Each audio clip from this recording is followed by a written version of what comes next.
আসসালামু আলাইকুম। 11 সালে যখন প্রথম হজ করবার গেলাম, আমার সাথে একজন ভাই ছিল। ওই জামরায় পাথর মারার সময় শয়তান পাথর মারা লাগে। কি মারা লাগে? ওই শয়তানকে পাথর মারার সময় এক ঠ্যাঙের উপর ভর দিয়ে সে হারে মারতেছে। আমি বললাম, ভাই রে, আমরাও তো পাথর মারতেছি, তুই এমন হয়ে মারিস কেন? বলে, হুজুর, শয়তান জোরে জোরে পাথর মারা লাগবে। আমি বললাম, তুই যাক পাথর মারতেছিস, ওটা তো একটা চিহ্ন, শয়তান কোথায়? সবাই মারতেছে, আমিও মারতেছি। আরে পাগলা, আমি শুনলাম তুমি নাকি হজে আসার আগে রেজিস্ট্রি অফিসে গেছিলে। কেন হুজুর, আপনি কেমনে জানলেন? আমি বললাম, শুনলাম তুমি নাকি তোমার ছেলেকে 18 বিঘা জমি দিছে আর মেয়েরে দিছে 1 বিঘা। কথা কি সত্যি? তখন কয়, হুজুর, এটা আপনি কিভাবে জানলেন? আমি বললাম, পাগলা, তুই ওই শয়তানকে পাথর না মারা নিজে কি মার, কারণ ওটা শয়তানের সাথে বড় শয়তান হলো তুই। আজকে যাদের ভিতরে শয়তান বসবাস করে তারা আল্লাহু আকবার বলতে পারবে না। ধরে কোন কথা ঠিক কি না? ভিতরেই শয়তান আছে, ওর মুখ দিয়ে আল্লাহু আকবার কিভাবে বার হয়? শয়তানকে তাড়ানোর 1 নম্বর মন্ত্রের নাম কি? আরো জোরে বলেন। যত জোরে আল্লাহু আকবার বলবেন তত জোরে শয়তান পালায় যাবে। রাসূল বলেছেন, আল্লাহু আকবার যদি খুবই জোরে হয়, শয়তান পালানোর সময় ওর পিছন দিক দিয়ে বাতাস বাড়াবি। জোরে কোন কি বাড়াবি? বাতাস। দেখি শয়তান তাড়ানোর মন্ত্রটা আপনি কতদূর পারেন, একটু ট্রাই করি তো। লিল্লাহে তাকবীর। মাশাআল্লাহ, পারে না বলে। আল্লাহ আয়াতের অর্থে বলতেছেন যে আমার জিকির করে আমি আল্লাহ তার জিকির করি। এই জিকির মানে কি বুঝতেছেন? এই জিকির মানে কি? আমাদের বাংলাদেশে একটা পার্টি আছে, নাম হলো জাকের পার্টি। জোরে কোন কি পার্টি? এই জিকির মানে কি? জাকের পার্টি? আল্লাহ বলতেছেন যে আমাকে স্মরণ করে আমি আল্লাহ তাকে স্মরণ করি। এখানে জিকির শব্দের অর্থ হলো স্মরণ করা। জোরে কোন কি করা? আল্লাহর একজন মস্ত বড় নবী ছিলেন, নাম হলো নুহু নবী। খুব খেয়াল করে শুনবেন, নাম কি নবী? উনি শুকনা জায়গায় একটা যানবাহন তৈরি করতেছেন, সেই যানবাহনের নাম হলো নৌকা। জোরে বলেন, নাম কি?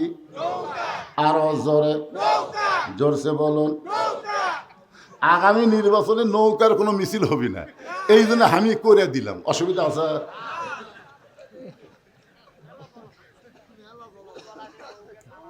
শোনেন, নৌকা জ্বলাইনি রে পাগল। নৌকা হচ্ছে আল্লাহর হুকুমে এই পৃথিবীতে সর্বপ্রথম যানবাহন, যেইটার মিস্ত্রি হলেন একজন নবী। জোরে কোন সুবহানাল্লাহ। এখানে নৌকার কোনো দোষ আছে? হ্যাঁ। তো এখন নুহু নবী যখন নৌকা তৈরি করতেছেন, ওই সময় একটা বুড়ি মানুষ, জোরে কোন কি মানুষ? বুড়ি মানুষ লাঠিতে ভর দিয়ে এসে বলে, বাবা নুহু, এই শুকনা জায়গায় নৌকা বানানোর কারণ কি? নুহু বলতেছেন, বুড়িমা, বন্যা নামক একটা গজব আসবে, এই গজবে গোটা পৃথিবী ধ্বংস হবে, কেবলমাত্র নৌকার মধ্যে যারা জায়গা পাবে তারা ধ্বংস হবে না। কি গজব আসবে? বন্যা নামক একটা গজব আসবে, এই গজবে গোটা পৃথিবী ধ্বংস হয়ে যাবে, কেবলমাত্র নৌকার মধ্যে যারা ধ্বংস হবে না তারা। বুড়ি বলতেছে, বাবা নুহু, এই সামান্য একটা নৌকায় কি সবাই জায়গা হবে? কারণ ধ্বংসের কারণে সবাই তো নৌকায় উঠতে পারছে, জায়গা কি হবে? নুহু বললেন, বুড়িমা, ইমানদার বান্দা বান্দি যারা একমাত্র নৌকার মধ্যে জায়গা পাবে তারা, ইমানদার বান্দা বান্দি যারা একমাত্র নৌকার মধ্যে জায়গা পাবে তারা। সঙ্গে সঙ্গে বুড়ি বললেন, বাবা নুহু, আমিও নৌকার মধ্যে জায়গা পাবার চাই। নুহু বললেন, তাহলে পড়েন লা ইলাহা ইল্লাল্লাহু নূহু নবিয়ুল্লাহ। আফজালু জিকির, সমস্ত জিকিরের মধ্যে শ্রেষ্ঠ জিকির হচ্ছে লা ইলাহা ইল্লাল্লাহ। আপনারা এটা বলতে সমস্যা আছে? তাহলে সবাই বলেন, লা ইলাহা ইল্লাল্লাহু নূহু নবিয়ুল্লাহ। নূহ বললেন, বুড়িমা, আপনার আর কোনো টেনশন নাই, আপনার আর কোনো টেনশন নাই। বন্যা নামক গজব যখন শুরু হবে, আমি তখন আপনাকে হাত ধরে নৌকায় উঠায় নেব। সঙ্গে সঙ্গে বুড়ি বললেন আলহামদুলিল্লাহ। আসলে কি বলা লাগতো, বাবা নুহু তুমি অত্যন্ত ভালো মানুষ, বিপদের সময় তুমি আমার হাত ধরে নৌকায় উঠাবা, তুমি অত্যন্ত ভালো মানুষ। আপনারা বলেন তো, বুড়ি কি নুহুর প্রশংসা করছে? প্রশংসা করছে কার? তাহলে বোঝা গেল, ঈমান গ্রহণ করার পরে কোনো মানুষের প্রশংসা করা যাবে না, একমাত্র প্রশংসা করা লাগবে কার? অশকুরুলি ওয়ালা তাকফুরুন। আল্লাহ ছাড়া কোনো নেতার প্রশংসা করতেছেন? অমুকের প্রশংসা, হায় হায়, উনি যদি না দিত মাদ্রাসা বন্ধ হতো। উনি দিচ্ছে না ভাই রে, ওনার মাধ্যমে আল্লাহ দেওয়াচ্ছে। কথা কন না কেন? কথা বলেন। আমরা চা স্টলে প্রশংসা কার করি? আল্লাহর করি। এই যে হাসান হাবিব বসে আছে, ইনি যদি না দিত মাদ্রাসাটা বন্ধ হয়ে যেত রে। উনি দিচ্ছেন না, ওনাকে দেওয়াচ্ছেন। ওনার মতো বহু কোটিপতি এই বাংলাদেশে আছে, সবাই দেন না। আল্লাহ কাউকে কাউকে দিয়ে দেওয়াই। জোরে কথা কন না কেন? হ্যাঁ, একটু মনোযোগ দিয়ে শুনবেন। বন্যা গজব শুরু হয়ে গেল, গোটা পৃথিবী পানির তলে থাকলো 40 দিন। এমনকি সবচাইতে উঁচু পাহাড় হিমালয় পর্বত, ওই পাহাড়টাও পর্যন্ত 40 দিন পানির তলে ডুবে থাকলো। কয়দিন? 40 দিন, মানে এক চিল্লা। কয় চিল্লা? বাপ খালি চিল্লা চিল্লি করে, ওই মনের দুঃখে রাস্তার ধরে। কি হয়েছে? বাড়িতে এক বুড়ে আছে, বাড়ি খালি চিল্লে। তখন একজন বলতেছে, চিল্লা চল্লি যদি বন্ধ করবার চাও, চিল্লাত পেটে দাও। আল্লাহ বলেছেন, ওয়াকাযা রাব্বুকা আল্লা তা'বুদু ইল্লা ইয়াহু ওয়া বিল ওয়ালিদাইনি ইহসানা। বাপ মা যদি বাঁচা থাকে, তুমি যতই নামাজ পড়ো, হজ করো, যাকাত দাও, দান করো, বাপ মার মনে কষ্ট দিলে একটা কিছুই আল্লাহর দরবারে কবুল হবে না। জোরে কোন কথা ঠিক কি না? তাহলে চিল্লা চিল্লি বন্ধ করার জন্য চিল্লা পাঠাবেন? ও পাঠানো লাগবে।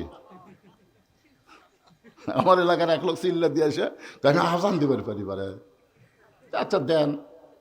ওই মাইক দিয়ে শুরু করছে, আল্লাহু আকবার, আল্লাহু আকবার। একজন বলে, কি ব্যাপার, আল্লাহ বাদ আব্বা কেন? আমার দাঁত নেই। যখন চিল্লার যাওয়া লাগবে, সেটা কি বুড়া বয়সে? এই যতক্ষণ বুড়া বয়সে সব কথাই জিকিরের মধ্যে আছে, খালি একটু মনোযোগ দিয়ে শোনা লাগবে। রাজি আছেন তো? নূহ নবীর নৌকা এক সময় পানি কমে গেল, 40 দিন পর যদি পর্বতে ভেঙে গেছে।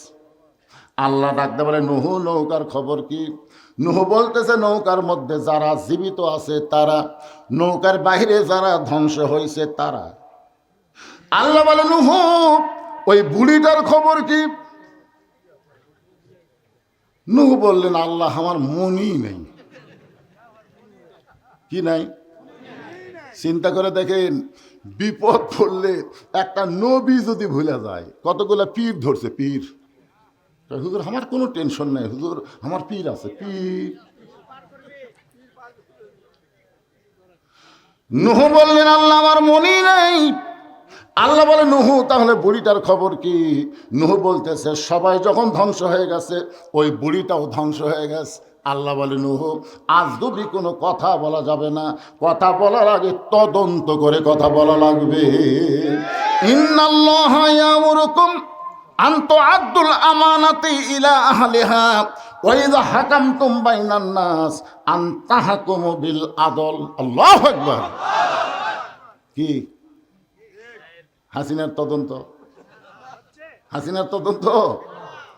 সবচাইতে বড় আলেমকে বিনা দোষে 13 বছর জেলখানায় বন্দি করে রাখছে, অন্যায়ভাবে হাসপাতাল নিয়ে গিয়ে তাকে হত্যা করেছে। জোরে কার কথা ঠিক কি? বাংলাদেশের যুবকদের বুঝাইছে যুদ্ধ অপরাধী, নারী নির্যাতনকারী।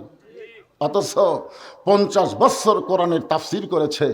বাংলাদেশের সমস্ত বক্তার হক কথা আর আল্লামা সাইদি হুজুরের হক কথা যদি দুই পাল্লায় দেওয়া হয়, সমস্ত বক্তার চাইতে সাইদি হুজুরের কথার ওজন বেশি হবে। জোরে কার কথা ঠিক না? আর ওই মানুষটাকে তদন্তের নামে অন্যায়ভাবে বাংলাদেশের জেলখানায় বন্দি রাখছিল। কথা কোন ঠিক কিনা? কথা বলে আজগুবি কোনো কথা বলা যাবে না ভাই। বদরিশিতে এত টাকা দিয়ে কি করে? চাষটালে গল্প পারবি? আজগুবি কথা না। টাকা যারা দিবেন, দু একদিন মাঝে মধ্যে আমার এলাকার যাবেন, আপনাকে ওয়াশ করে টাকা নিয়ে আমি কি করি, নিজের চোখে দেখে আসবেন। নিজের চোখে দেখার দরকার আছে না নাই? আজগুবি কোনো কথা বলা যাবে? একজন নবীকে আল্লাহ বলতেছেন, নুহু আজগুবি কোনো কথা বলো না, কথা বলতে গিয়ে তদন্ত করে কথা বলো।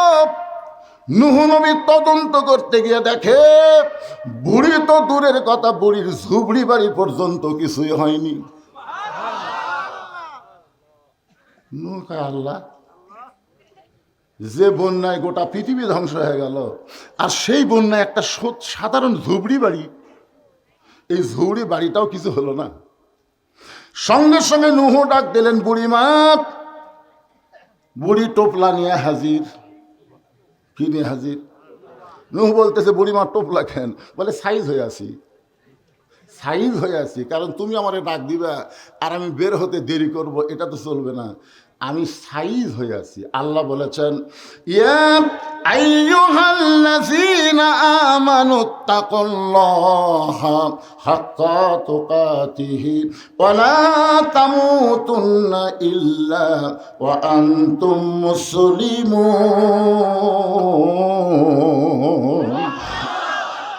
যে কোনো সময় আমাদের মৃত্যুর ডাক আসবে, যে কোনো সময়। আপনারা কি সাইজ হয়ে আছেন? আল্লাহ বলেছেন, মুসলমান না হয়ে মরো না। বর্তমানে যেই পরিবেশ বাংলাদেশে চলতেছে, এই পরিবেশের উপরে যদি মরেন, মুসলমান হয়ে মরা খুবই কঠিন হবে। তাই পরিবেশ পাল্টান লাগবে। জোরে কোন কথা ঠিক কিনা? পরিবেশ পাল্টাতে হবে। সব দেখা হলো শেষ, আগামীতে দেখবো আল্লাহর কোরআনের বাংলাদেশ। খালি কোরআনের ওয়াজ শোনার জন্যে আল্লাহ কোরআন পাঠায়নি, কোরআন দিয়ে সমাজ গড়ার কথা এই কোরআনে আছে না নাই? জোরে কোন আছে না নাই? আপনাকে চাইতেও বেশি গুরুত্ব দিয়ে আবু জেহেল কোরআন তেলাওয়াত শুনছে, আপনাকে চাইতেও। আপনার তো বক্তার সামনে বসে আরামে শুনতেছেন, নিচে খেয়ার দিতে উষুম হচ্ছে। আর আবু জেহেল সারা রাত দাঁড়িয়ে দাঁড়িয়ে সামনে সামনে পিছনে অন্ধকারে চোরের মতন সারা রাত, 2-1 ঘন্টা না, সারা রাত। সকালবেলা গিয়ে মিটিংয়ের মধ্যে হঠাৎ মুখ ফসকে বলে ফেলেছে, এটা আমার আগে প্রধান মেহমান যে বলল, ইন্না নাহনু নাজ্জালনা যিকরা ওয়া ইন্না লাহু লাহাফিজুন। মুখ ফসকে বের হয়ে গেছে। এত সুন্দর কোরআনের বাণী, রাতটা কোন দিক দিয়ে গেল আমি বুঝবারই পারিনি। একেবারে সুবহানাল্লাহ কর না কেন? আবু জেহেলকে কোরআনের বিরুদ্ধে কছে, কি তারিফ করতেছে, এত সুন্দর কোরআনের বাণী, রাতটা কোন দিক দিয়ে গেল আমি বুঝবারই পারিনি। অনেকে আমাকে বলে, হুজুর আপনি যে 2 ঘন্টা ওয়াজ করলাম আমি বুঝবারই পারিনি। খোঁজলা দেখলাম ওই ফজরই পড়েনি, খোঁজলা দেখি ওই ফজরের নামাজই পড়েনি। আবু সুফিয়ান বলে, নেতা যেই কোরআন শুনতে সারা রাত কোন দিক যায় বোঝা যায় না, সেই কোরআন ধরলে অসুবিধা কি? শুনলেই যদি এত মজা হয় তাহলে এটা ধরার দরকার আছে না নাই? আবু জেহেল বলতেছে, তুই আমার কাছে আয়। অত দূরে থেকে বলিস না, কাছে আয়। আবু সুফিয়ান যে কাছে আসছে কানে কানে বলতেছে, পাগলা এই কোরআনকে যদি ধরি তাহলে তোর আমার ভুয়া নেতৃত্ব চলবি। আমরা যে নেতাগিরি বর্তমানে করতেছি এই নেতাগিরি চলবে না। আজকে বাংলাদেশে আবু জেহেলের মতন তারা ভুয়া নেতৃত্ব দিবার চায়, তারাই কোরআনকে বাইপাস করে। জোরে কোন কথা ঠিক কি রাহা? যেই কোরআন সম্পর্কে আল্লাহ বললেন, অনুনাজ্জিলু মিনাল কুরআনি মা হুয়া শিফাউ ওয়া রাহমাতুল লিল মুমিনিন। এর বাংলা স্লোগান হলো, আমি যে বলবো সব সমস্যার সমাধান আপনারা বলবেন দিতে পারে আল কোরআন। বলতে পারবেন? সব সমস্যার সমাধান আল কোরআনের আলো। কোরআন হাদিস যেখানে, দুনিয়ার মুসলমান লিল্লাহে তাকবীর। বিশ্বাস করেন, আমার ঘড়িতে বাজতেছে 10:30, আর আপনাদের চেহারা দেখে মনে হচ্ছে কেবল রাত 8টা। কারো মধ্যে ক্লান্তি নাই, ঝিমানি নাই, খালি তাজা তাজা ভাব। কারণ কি? এই কোরআনকে আল্লাহ শুধু শোনার জন্য বক্তা ওয়াজ করবে আর সারা রাত বসে বসে শুনবেন, এই জন্য আল্লাহ কোরআন দেয় নাই। কে বাবা উঠলেন কে? আচ্ছা আচ্ছা, ঠিক আছে। না, বয়স হবে তো। বয়স হলে সাইডে বসবেন। ধরে রাখা কঠিন, তাই না? কোনো কঠিন না। আপনি রাত্রে যখন বিছানায় ঘুমাতে যান, আপনি কি পেশাব লিয়ে যান না পেশাব করে যান? কেন যান? কারণ ঘুমের দাম আছে। এই পেশাবের কারণে আমার ঘুমের ক্ষতি হোক, এটা আমি চাই না। এক টানা 6 ঘন্টা ঘুম পারবো, পেশাব করে তারপরে বিছানার যাবো। তো আপনি ঘুমের দাম বুঝলেন, আল্লাহর কোরআনের দাম বুঝলেন না। আপনি নিয়ত করবেন পেশাব করে ওযু করে বসমো, এক টানা 6 ঘন্টা শুনবো। মানে আমি একলা না, সন্ধ্যা থেকে রাত 12টা পর্যন্ত কয় ঘন্টা হয়? কথা কয় না। 6 ঘন্টা শুনবো। আমি একলা 6 ঘন্টা কমাবো?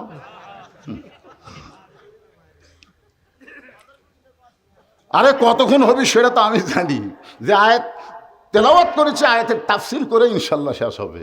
আয়াত আর একবার বলেন, ফাযকুরুনি আযকুরকুম ওয়াশকুরুলি ওয়ালা তাকফুরুন। 2 নম্বর আয়াত হলো, ইয়া আইয়ুহাল্লাযীনা আমানুস্তাঈনু বিস-সাবরি ওয়াস-সালাহ ইন্নাল্লাহা মা'আস-সাবিরিন।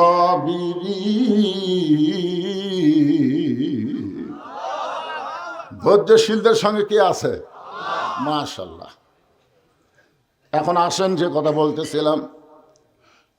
নূহ বললেন, বুড়িমা বন্যা নামক গজব শেষ। বন্যা নামক গজব শেষ হয়ে গেছে, গোটা পৃথিবী ধ্বংস হয়ে গেছে, অথচ আপনার ঝুপড়ি বাড়ি কিছু হয় নাই, আপনারও কিছুই হলো না। সঙ্গে সঙ্গে মুচকি মুচকি বুড়ি হাসে। নূহ বলে, বুড়িমা হাসেন কেন? বলে, তুমি যখন আমাকে হাত ধরে নৌকায় উঠাবার চাইছিলে, তখন আমার ঈমান বলেছে দুনিয়ার সবাই সবাইকে ভুলতে পারে, কিন্তু আমার আল্লাহ কোনোদিন কাউরে ভুলবে না। তাহলে জিকির নবীর হবি না আল্লাহর হবি? এই যে কবি নজরুল একটা ভুল লিখছিল, নবী নাম জপে যেজন, নবী নাম জপে যেজন, সেই তো দোজাহানের ধনী। নবী মোর পরশমণি, নবী মোর সোনার খনি। নবী নাম জপে যেজন হবে না, এখানে বলা লাগবে নবী নাম ভাবে যেজন, নবী নাম ভাবে যেজন, সেই তো দোজাহানের ধনী। একটা মানুষ যদি সারা জীবন নবী নবী নবী নবী নবী জিকির করে, তার আমল নামায় একটা সওয়াব আল্লাহ দিবে না।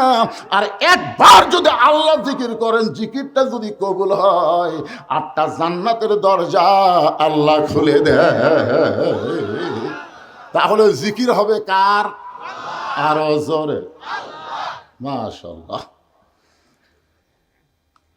এই জিকির এখানে আমরা স্মরণ বুঝলাম। আর একটা আয়াত আপনাদের সামনে তেলাওয়াত করি, দেখেন তো এই আয়াত মানে জিকির, এই আয়াতের জিকির মানে কি, একটু মনোযোগ দিয়ে শুনবেন।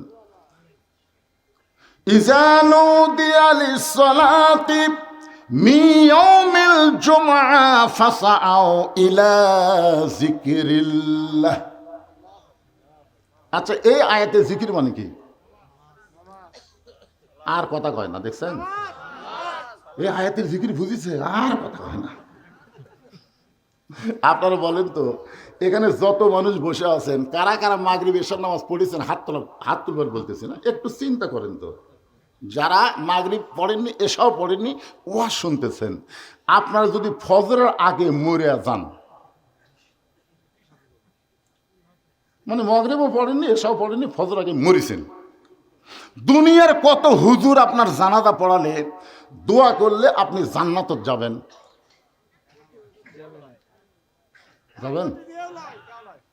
কারণ এখানে রাসূল বলেছে লা সালাতা লা ঈমানা, যার নামাজ নাই তার ঈমানই নেই। এটা কি আমার কথা? আল্লাহ রাসূল বলেছে লা সালাতা লা দীনা, যার নামাজ নাই তার ধর্মই নাই। বাইনাল আবদি ওয়াল কুফরি তরকুস সালাত, বান্দা আর কাফেরের মধ্যে পৃথক করার জিনিসটার নামই হলো নামাজ। এখন আপনারা বলেন ভাইজান, যারা মাগরিব এশার নামাজ না পড়ে ওয়াজ শুনতেছেন, তাদের জন্য কি তওবা করা দরকার না? যে আল্লাহ যা করছি করছি, আল্লাহ আর করবো না, ফজর থেকে বাকি জীবন একটা ওয়াক্ত নামাজ বাদ দিব না। আল্লাহ বলে ফেরেশতা তোমরা সাক্ষী হও, যারা তওবা করে বললো ফজর থেকে এক ওয়াক্ত বাদ দিবে না, যত নামাজ না পড়ার পাপ হয়েছে আমি আল্লাহ সব মাফ করে দিলাম। তাহলে ফজর থেকে নামাজ ধরা লাগবে। এই যুবকেরা কথা কও না কেন? তোমাদের হাতত যে মোবাইল আছে বুঝলেন, মোবাইল দেখলেই চিন্তা হয়। এই মোবাইলের মধ্যে যতই খারাপই থাক, তুমি যদি নামাজ ধরতে পারো, আল্লাহ কোরআনে বলেছেন ইন্নাস সালাতা তানহা আনিল ফাহশাই ওয়াল মুনকার, একমাত্র নামাজই পারে মানুষকে যাবতীয় বেহুদা এবং খারাপি থেকে বাঁচাই দিতে। যেই যুবক 5 ওয়াক্ত নামাজ জামাত আদায় করবে, ওই যুবকের হাতে মোবাইল থাকতে পারে কিন্তু অশ্লীল ভিডিও কোনোদিন দেখবে না, কারণ দেখবার গেলে তার ঈমান বলবে কেউ না দেখলেও আমার আল্লাহ দেখতেছে।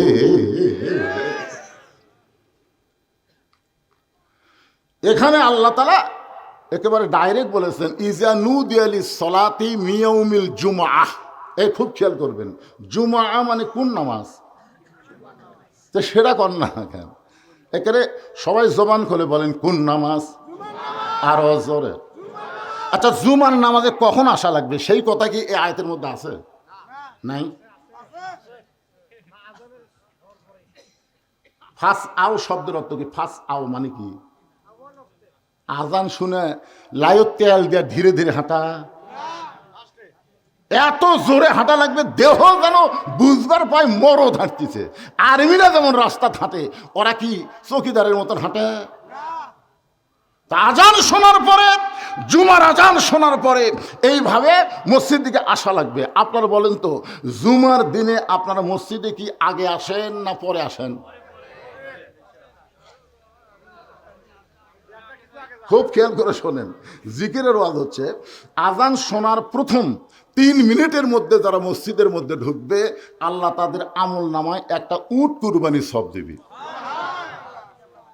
বাংলাদেশের বহু ধনী মানুষ হজ করে কিন্তু মক্কা যে উট কুরবানি দেয় না, কারণ উটের টাকার কথা খেয়াল করলে ছাগল দেওয়াই ভালো। আর আপনি যে অবস্থায় থাকেন না কেন, 3 মিনিটের মধ্যে মসজিদে পা দিলে একটা উট কুরবানি সব পাবেন, 5 মিনিটের মধ্যে মসজিদে পা দিলে একটা গরু কুরবানি সব পাবেন, 10 মিনিটের মধ্যে যারা মসজিদে পা দেবে একটা ছাগল কুরবানি সব পাবে। যখন ইমাম সাহেব খুতবা দিবে, এমন সময় তারা কেউ যদি মসজিদে পা দেয়, তাকে আল্লাহ সওয়াব দিবি, তবে কুরবানির হবি না, মুরগি অথবা ডিম দানের সব পাবি। তা আপনারা কুন্ডার মধ্যে আছেন, উট না ডিম? তার মধ্যে উটের মধ্যে আগামী জুম্মা থেকে কারা কারা থাকবেন আল্লাহকে একটু হাত দেখান তো দেখি। আল্লাহ তুমি দেখো, আল্লাহ হাত নামান, হাত নামান। হাত তো তালত তুললেন, এখন কি যে করবেন ভাই। জুমার দিন ইমাম সাহেব শুধু নামাজ পড়ায় না, নামাজের আগে একটা খুতবা দেয়। জোরে কোন কি দেয়? আপনার বলেন তো এই খুতবার গুরুত্ব কেমন? অর্ধ জাহানের খলিফা হযরত ওমর, অর্ধ জাহানের খলিফা হযরত ওমর জুমার দিনে মসজিদের মেম্বরে দাঁড়িয়ে খুতবা দিচ্ছেন। এমন সময় একজন সাহাবী দাঁড়িয়ে বলতেছে, আমির আল মুমিনিন, আপনার খুতবা আমরা শুনব না। ওমর ফারুক বললেন, আমার অপরাধ কি? বলে, আপনার অপরাধ হলো আমাদেরকে খাটো পাঞ্জাবি দিয়ে আপনি লম্বা জুব্বা পরে খুতবা দিচ্ছেন। এই জিকিরের কথা একটু মনোযোগ দিয়ে শুনবেন। আমাদেরকে খাটো পাঞ্জাবি দিয়ে আপনি লম্বা জুব্বা পরে খুতবা দিচ্ছেন, যতক্ষণ পর্যন্ত লম্বা জুব্বার কাহিনী না বলবেন ততক্ষণ পর্যন্ত আপনার খুতবা আমরা শুনব না। এখানে কি বুঝলেন?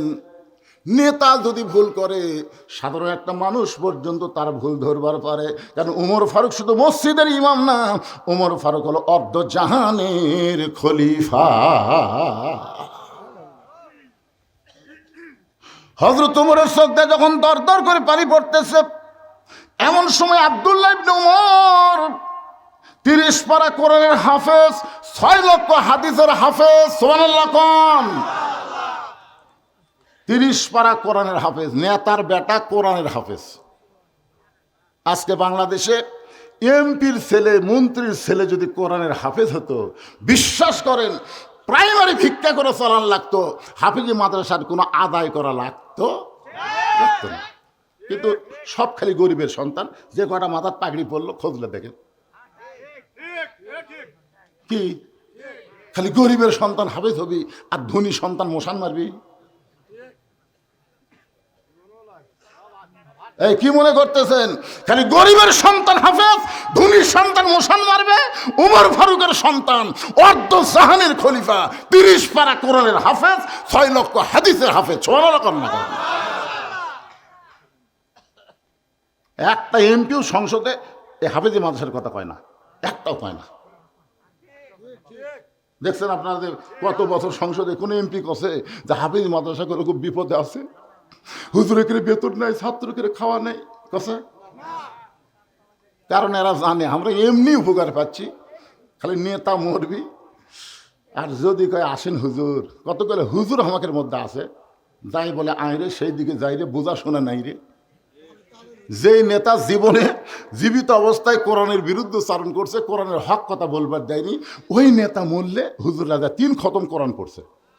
3 খতম কোরআন পড়ে বুঝলেন চোখের মধ্যে পানি নিয়ে নেতার জন্য কাঁদতেছে, আল্লাহ আমরা তো কোরআন শরীফ পড়লাম, আর যা সব হয় নেতার দেওয়া আল্লাহ। ফেরেশতাকে আল্লাহ আমরা কি করব?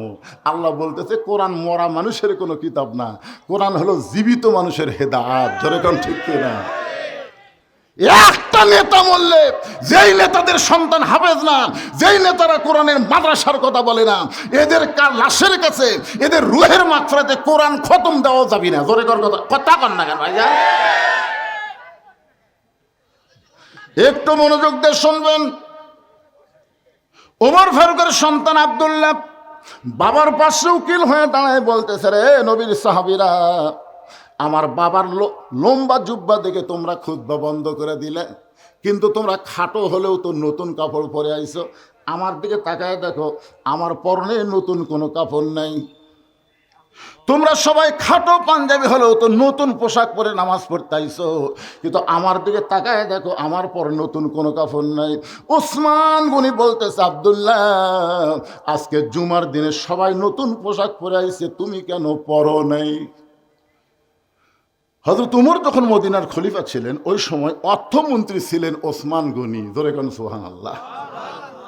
চিন্তা করে দেখেন, কেউ কিন্তু দাঁড়ায়নি, দাঁড়াছে অর্থমন্ত্রী। কি অর্থমন্ত্রী বললেন? আল্লাহ রাসূল বলে, ওসমান আল্লাহ তোমাকে কত সম্পদ দিছে, তুমি কি হিসাব দিবার পারবে? ওসমান গনি বলে, ইয়া রাসূলুল্লাহ যেদিন থেকে জাকাত ফরজ হয়েছে, যেদিন থেকে জাকাত ফরজ হয়েছে, সেদিন সম্পদের হিসাব রাখার দরকার আছে না নাই? প্রতি কথা কয় না, হাজারে হিসাব নাই, তাহলে জাকাত কেমন দিবেন? অনেক লোক বলে, হুজুর আমার কত টাকা আছে হিসাবই নাই। তুই বিনা হিসাবে জাহান্নামে যাবি রে। কারণ নামাজ যেরকম ফরজ, স্বাবলম্বী লোকদের জন্য জাকাত দেওয়া সেরকম ফরজ। জোরে কোন কথা কন না কেন? রাসূল বলেন, ওসমান আল্লাহ তোমাকে কত সম্পদ দিয়েছে হিসাব জানো? ওসমান গনি বলতেছি, ইয়া রাসূলুল্লাহ একটা হিসাব তো আছে। বলে, কি হিসাব? বলে, আল্লাহ আমাকে যত সম্পদ দিছে, এই সমস্ত সম্পদ যে গুদামের মধ্যে রাখছি, এই গুদামে তালা দিয়ে ওই তালার চাবি টানতে একটা উট হিমশিম খায়। আপনার সুবহানাল্লাহ করলেন না, বুঝবার পারেন না। মানে আল্লাহ আমাকে যে সম্পদ দিয়েছে, এই সম্পদ যে গুদামের মধ্যে রাখি, এই গুদামে তালা দেওয়ার পরে চাবি টানতে, কি টানতে? চাবি টানতে একটা উট হিমশিম খায়। আল্লাহ রাসূল বললেন, ওসমান এই সম্পদ যদি আল্লাহ আবার ফেরত চাই তুমি কি দিবা? মারাত্মক প্রশ্ন। লিয়াবলুয়াকুম আইয়ুকুম আহসানু আমালা, তোমাদেরকে পরীক্ষা করা হবে সুন্দর আমলের। ধনীদের কাছে সুন্দর আমল কি? টাকা ব্যাংকত থোয়া। সবচাইতে বড় ব্যাংক হলো এই মাদ্রাসা। জোরে কোন কথা ঠিক কিনা? ভালো কাম করতেছে। আল্লাহ কি যে দোয়া আজগা হবি। আল্লাহ নবী ওসমান, আল্লাহ যদি সমস্ত সম্পদ তোমার কাছে ফেরত চাই তুমি কি দিবা? সঙ্গে সঙ্গে ওসমান গনি মারছে দৌড়। এই কথা শোনার পরে ওসমান গনি যখন দৌড় মারলো, সাহাবীরা চিন্তায় পড়ে গেল, এত জোরে দৌড় মারলো কেন রে? কিছুক্ষণ পরে সাহাবীরা তাকায় দেখে, নবী সহ সাহাবীরা দেখতেছে ওসমান গনি ওই চাবি বহনকারী উটটা টানায় টানায় নবীর কাছে নিয়ে আসছে। যে উটটা চাবি বহন করে উটটা নবীর কাছে এনে বলতেছে, ইয়া রাসূলুল্লাহ, শুধু গুদাম না, গুদামের সম্পদ না, গুদামের তালা না, ওই তালা চাবি বহনকারী উটটাও পর্যন্ত আমি আল্লাহরে দিয়ে দিলাম। রাসূল চোখের পানি বের করে বলে, মাবুদ, আমি শুধুমাত্র পরীক্ষা করলাম, সেই পরীক্ষায় ওসমান সমস্ত সম্পদ তোমাকে ফেরত দিয়ে দিল, এখন তুমি আল্লাহ ওসমানকে কি দিবা? আল্লাহ বলে, হাবিব রে, ওসমানের ঈমান আমল দেখে আমি আল্লাহ খুশি হইয়া আমার জ্ঞানী ডিগ্রি আমি ওসমান রে দিয়া দিলাম।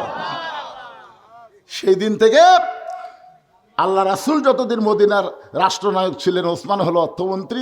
আবু বকর রাদিয়াল্লাহু যখন মদিনার খলিফা ছিলেন তখনও ওসমান অর্থমন্ত্রী। উমর ফারুক যখন অর্ধজাহানের খলিফা তখনও ওসমান অর্থমন্ত্রী। জোরে কোন সুবহানাল্লাহ। মন্ত্রী এত পাল্টান লাগবে না, ভালো মানুষ একটাকে রাখলেই হবে। ওসমান গনি বলে, আব্দুল্লাহ, আজকে খাটো পাঞ্জাবি হলেও সবাই নতুন পোশাক পরাইছে, তুমি পুরাতন পরলা কেন?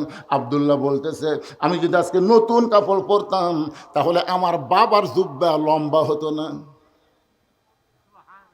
তোমরা কি জানো, যেদিন থেকে আমার বাবা মদিনার খলিফার দায়িত্ব পাইছে সেদিন থেকে আমার বাবা কোনো রাত্রেবেলা ঘুমায় না, সারা রাত মানুষের দুঃখ কষ্ট নিজের চোখে দেখে বেড়ায়।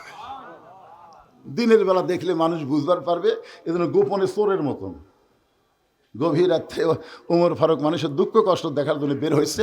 হঠাৎ দেখে একটা পুরুষ মানুষ তাঁবু টাঙ্গানো আছে, তাঁবুর মধ্যে না থাকে, বাইরে খালি ঘুরতেছে, একবার উত্তরে যায় একবার দক্ষিণে যায়, একবার উত্তরে যায় একবার দক্ষিণে যায়। ওমর ফারুক চিন্তায় পড়ে গেল, এই মরদ মানুষ অস্থির কেন? পুরুষ মানুষ অস্থির কখন হয়? টেনশন। উত্তরে দক্ষিণে যায়, তাঁবু বাইরে ঘুরতেছে। ওমর ফারুক গিয়া লোকটাকে সালাম দিলেন, আসসালামু আলাইকুম ইয়া আব্দুল্লাহ। লোকটা সালামের উত্তর দেয় না। ওমর ফারুক বলেন, আসসালামু আলাইকুম ইয়া আখি। লোকটা সালামের উত্তর দেয় না। ওমর ফারুক বলেন, আসসালামু আলাইকুম। লোকটা সালামের উত্তর দেয় না। ওমর ফারুক চিন্তা করলো, ঠসা নাকি রে, তিনবার সালাম দিলাম উত্তর দেয় না।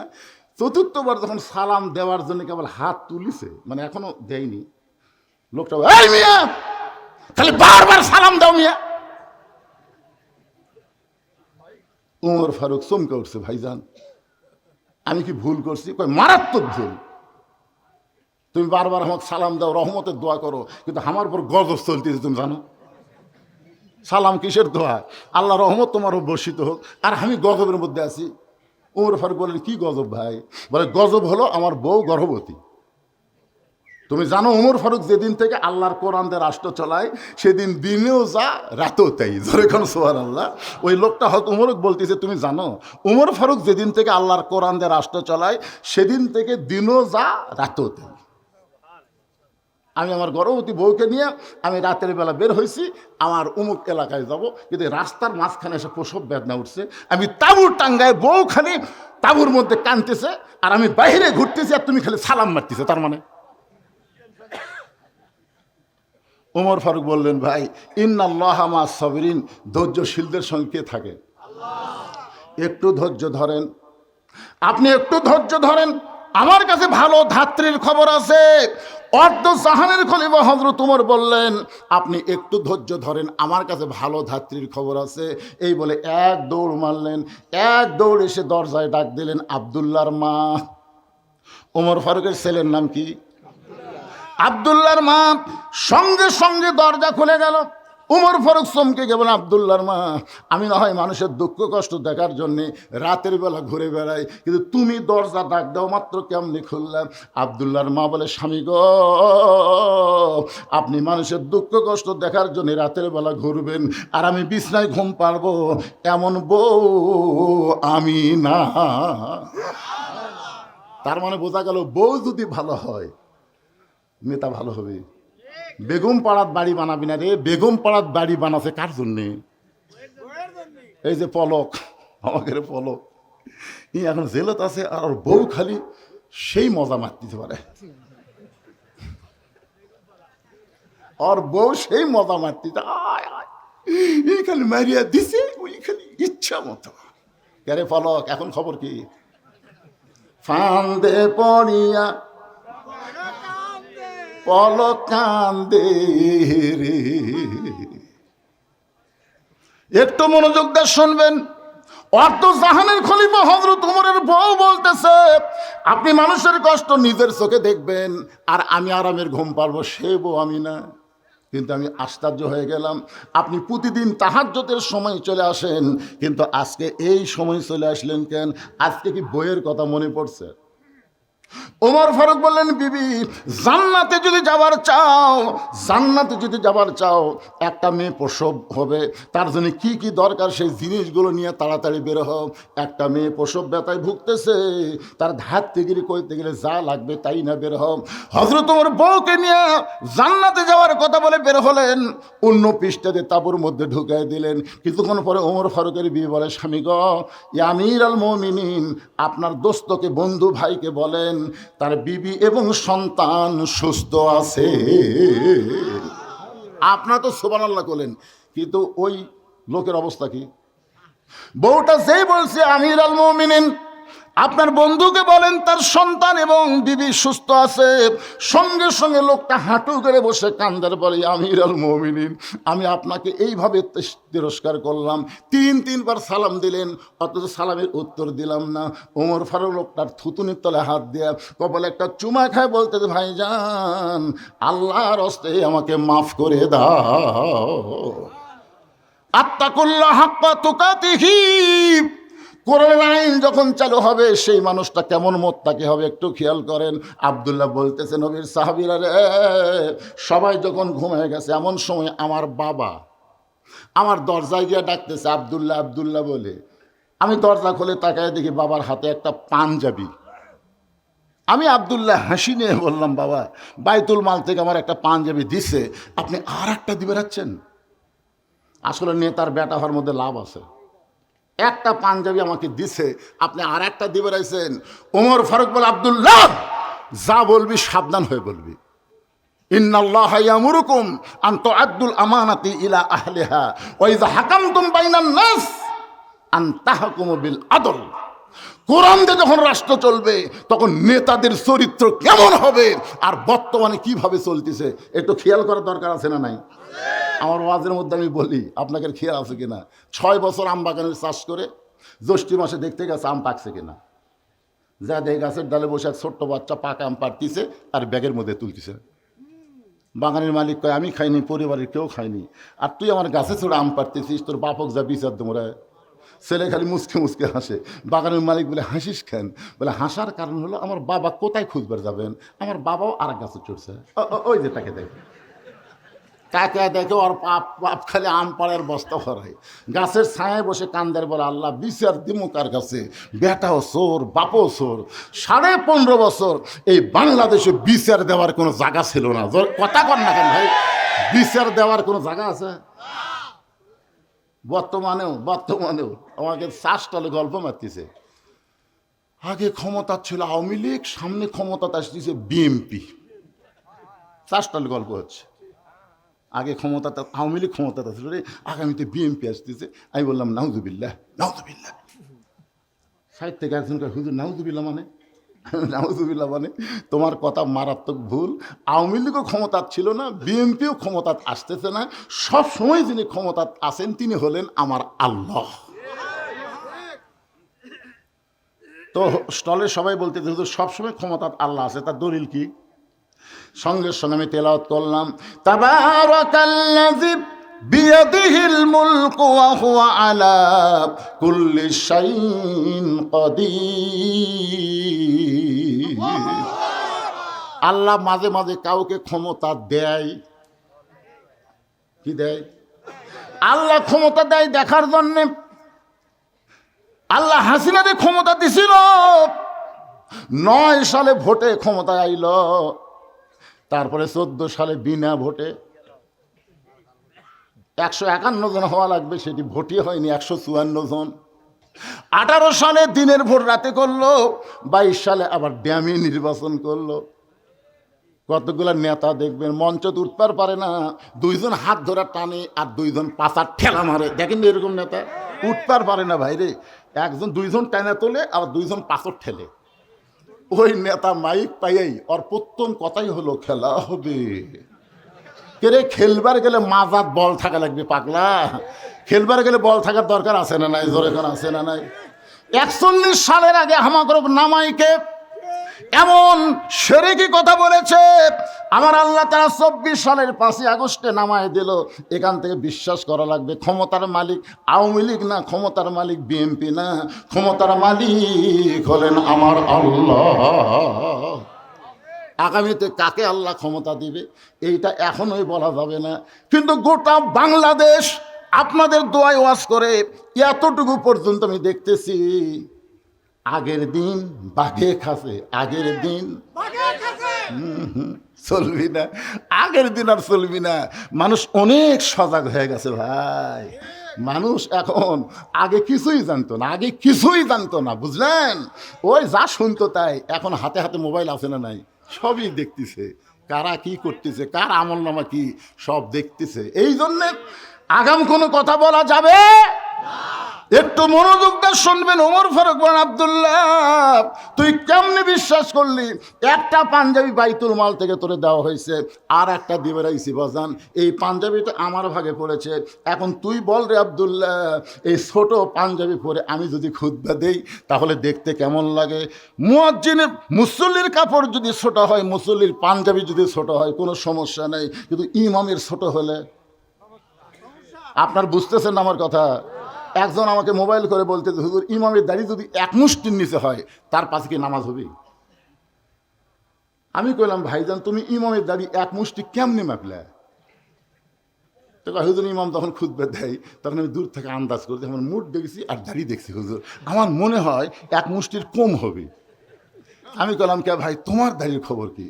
আমার নাই। তাই বলে হুজুরের থাকা লাগবে না। যেই দেশে মানুষ ইমামের দাড়ি মুঠ দিয়ে মাপে, আর সেই দেশে কেউ যদি দাড়ি চাষা মোট চাষা লোককে বলে জাতীয় ইমাম, এরা মানবি কথা? এরা মানবি?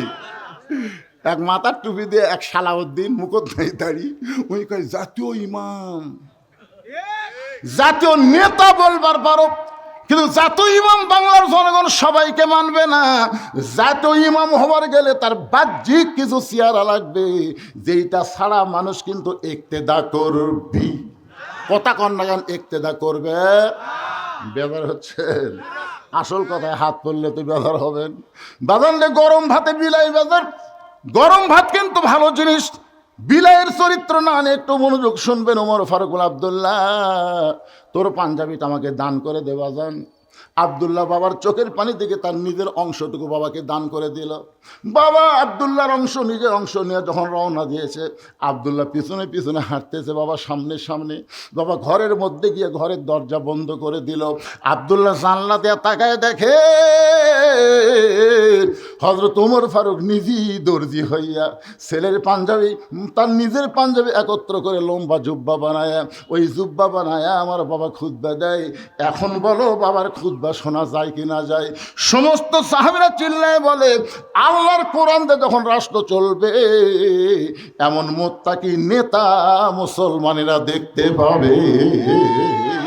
ইযা নুদিয়া লিস-সালাতি মিন ইয়াউমিল জুমআ ফাসাউ ইলা যিকরিল্লাহ। আচ্ছা, আর একটা আয়াত কইতো, দেখেন এখানে জিকির মানে কি? ইয়া আইয়ুহাল্লাযীনা আমানু উযকুরুল্লাহা যিকরান কাসীরা ও সাব্বি হু হু বুকরাতাও ও আসিলা। আচ্ছা, এই আয়াতে জিকির মানে কি? ও সব আমি কম। হ্যাঁ, না ঠিক আছে, যেখানে জিকির মানে না শোনা লাগবে তো, খালি জিকির জিকির, হাই রে জিকির। আমার দয়াল বাবার দরবারেতে কেউ ফিরে না খালি হাতে। ইল্লা ইল্লা ইল্লা কি এই মাঝখানে যে বৈশাখে শেষ বৃহস্পতিবার কি হয়? এই জিকির করবার দেওয়া যাবে? আজকে একটু মনোযোগ দিয়ে শোনেন। এরপর আল্লাহ বললেন, ইয়া আইয়ুহাল্লাযীনা আমানুস্তাঈনু বিস-সাবরি ওয়াস-সালাম ইন্নাল্লাহা মা'আস সাবিরিন। এখানে আল্লাহ বলতেছেন, যারা আমাকে বিশ্বাস স্থাপন করেছো, একটু মনোযোগ দেন। জিকির শব্দের কথা বলতেছি। খুবই চেষ্টা করছে কোরআন শরীফ বন্ধ করে দেওয়ার জন্য, কিন্তু রাসূলের কোরআন বন্ধ করবার ওরা পারেনি। তখন মক্কার কাফেররা চিন্তা করলো, যেভাবেই হোক যার উপর কোরআন নাজিল হয়েছে তাকে দুনিয়া থেকে শেষ করে দেওয়া লাগবে। আল্লাহ নবীর ঘর ওরা 27 জন, কোনো কিতাবে লেখছে 27 জন, লাঠি সোঁটা যা আছে, জিকির মানে একটু মনোযোগ দিয়ে শুনবে, লাঠি সোঁটা যা আছে সব নিয়ে নবীর ঘর ঘেরাও করলো রাতের বেলা। ধরে কখন? রাতের বেলা ঘেরাও করলো। সবাই যখন লাঠি সোঁটা নিয়ে নবীর ঘর ঘেরাও করলো, তখন নবী আস্তে আস্তে আলীর কাছে গিয়ে বলেন, আলী। আলী বলতেছে, হুজুর কি খবর? বলে, আজকে আমার বিছনাত ঘুম পাড়া লাগবে। ভাইজান, খুবই গুরুত্বপূর্ণ কথা বর্তমান বাংলাদেশের প্রেক্ষাপটে, একটু মনোযোগ দিয়ে শোনেন। আলী বলতেছে, হুজুর আপনার বিছনাত যদি আমি ঘুম পাড়ি তাহলে আপনি কি করবেন? রাসূল বলতেছে, আজকেই আমার ঘর থেকে বাইরে যাওয়া লাগবে, এখানে আর থাকার পরিবেশ নাই। আলী বলতেছে, হুজুর আমি কিন্তু খেয়াল করছি ওরা 7-8 জন লাঠি সোঁটা নিয়ে দাঁড়িয়ে আছে, আপনি বাইর হলি মারবি হুজুর। রাসূল বললেন, আমি তো বার হচ্ছি না, আল্লাহ আমাকে বার হবার বলতেছে। কে বার হবার বলতেছে? আলী বলতেছে, আমি আল্লাহ বুঝবার পারলাম না। এতদিন আপনার বাড়ি কেউ ঘেরাও করেনি, তখন আল্লাহ বাইর হবার কয়নি, আর আজকে সবাই মারার জন্য যখন ঘেরাও করছে তখন আল্লাহ আপনাকে বাইর হবার করছে। তার মানে বোঝা গেল আল্লাহ মনে হয় আপনাকে মারবি।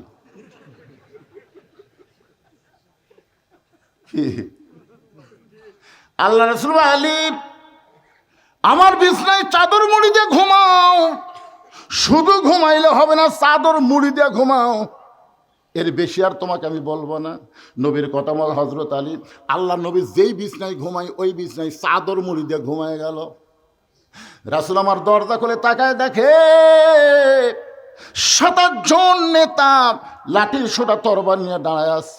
আল্লাহ, ওরা আমারে মারার জন্য যেভাবে লাঠি নিয়ে দাঁড়ায় আছে, আমি এখন করবো কি? আল্লাহ বললেন, নাসরুম মিনাল্লাহি ওয়া ফাতহুন কারীম ওয়া বাশশিরিল মুমিনিন। এক মুষ্টি বালি হাতে নেন, এক মুষ্টি বালি হাতে নিয়ে পবিত্র সূরা ইয়াসিনের 3টা আয়াত তেলাওয়াত করে ওই বালির মধ্যে ফুঁক দিয়ে বালু ছিটায় দেন।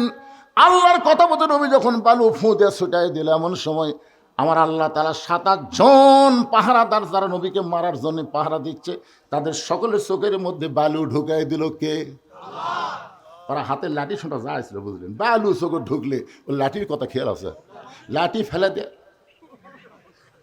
চোখ ঢলতেছে। রাসূল কয়, আল্লাহ যে সুযোগ পেলাম ওরকে লাঠি দিয়ে তো ওরকে কি পিটা যায়?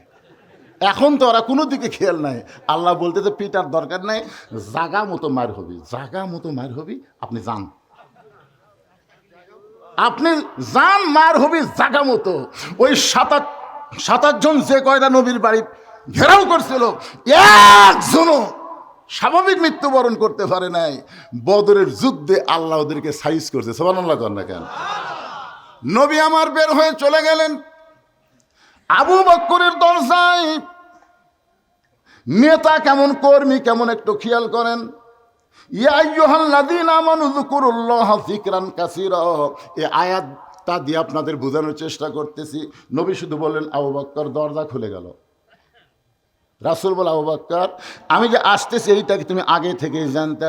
আবু বকর বলে, রাসূলুল্লাহ যেদিন আপনি বলেছিলেন একদিন গভীর রাত্রে মক্কা থেকে মদিনায় হিজরত করা লাগবে, আপনি আমাকে সঙ্গে করে মদিনায় যাবেন, সেদিন থেকে আজ পর্যন্ত কোনো রাত্রেবেলা ঘুমাইনি, বরং সারা রাত আমি দরজায় দাঁড়িয়ে থাকি। রাসূল বললেন চলো যাই। আবু বকর কোনো কথা না বলে নবীর সঙ্গে রওনা দিলেন। রাসূল বলে, আবু বকর তোমার বউ বাচ্চা আছে, তাদের কাছে কিছুই বলবো না। আবু বকর বলে, রাসূলুল্লাহ আল্লাহ এবং রাসূল ছাড়া আমার আপাতত কেউ নেই। কিছু দূর যাওয়ার পর আবু বকর বলে, হুজুর আমি জানি মক্কা থেকে মদিনা হলো উত্তর দিকে, আল্লাহ আপনাকে মদিনায় যাওয়ার কথা কইছে, কিন্তু আপনি উত্তর দিকে না যায় আপনি পূর্ব দিকে যাচ্ছেন। রাসূল বলে, আবু বকর আমি যাচ্ছি না, আল্লাহ আমাকে যাওয়ার কথা। পূর্ব দিকে যাওয়ার পর একটা পাহাড়ের গুহার মধ্যে আবু বকর নবী আশ্রয় গ্রহণ করলেন। মাটি থেকে ৬,০০০ ফুট উপরে সেই গুহাটার নাম হলো গারে সুর। জোরে বলেন নাম কি? গারে সুরের মধ্যে নবী আর আবু বকর যখন আশ্রয় গ্রহণ করলেন, এদিকে সূর্য উদয় হয়ে গেল, রাত শেষ। আবু সুফিয়ান বলতেছে, নেতা যেভাবে আমরা পড়া দিলাম বাড়াবার পারেনি। এই তোমরা কি গল্প করো, এই ভিডিও ম্যানেরা কি গল্প করো, এই মাইক আলা আর এই ভিডিও ম্যান খুব সমস্যা। মাইক আলাকে এই জন্যই বললাম, আজকের মাইক ভালো মনে হয় মগরিবে নামাজ পড়ছে, তাই না বাবা? হ্যাঁ, যারা মাইক চলায় এরা কিন্তু সহজে নামাজ পড়বার চায় না, বুঝলেন? আর এই ভিডিও ম্যানেরা এরা কিন্তু সব বক্তার ওয়াজ ভিডিও করে না, যেই বক্তার ওয়াজ চলে বেশি ওটাই করে। কথাটা বুঝলেন না? হ্যাঁ, এর আগে যেগুলো বক্তা করছে এরা যদি কোরআনের মহব্বতে ভিডিও করতো সব বক্তারগুলোই করতো। এরা আমার জান খাচ্ছে, জান। হ্যাঁ, মানে আমার ওয়াজ ছাড়া মাত্রই এখানে লক্ষ লক্ষ ভিউ হয়ে যায়, টেকা পায়, আর ছাড়ে, আর এই বুড়ে মানুষের দাওয়াত দেওয়ার জন্য মানুষ পাগল হয়ে যায়। এ ওয়াজ শোনা লাগবে, না হয় কোনো গল্প করা চলবে না। এ অত্যন্ত গুরুত্বপূর্ণ কথা বলতেছে। চিন্তা করেন, সকাল হয়ে গেছে, সূর্য উদয় হয়েছে। আবু সুফিয়ান বলে, নেতা আমরা যেইভাবে পওরা দিছি বার হবার পারিনি, এখন কি আমরা ফেরত যাবো? আবু জেহেল বলতেছে, এই ৭-৮ জন আবার কবে একটি হমো, ঐক্যজোট করছি, আজকে কাম সারা লাগবে। বার হয়নি, কি হয়েছে আমরা টানে আবার কর্ম।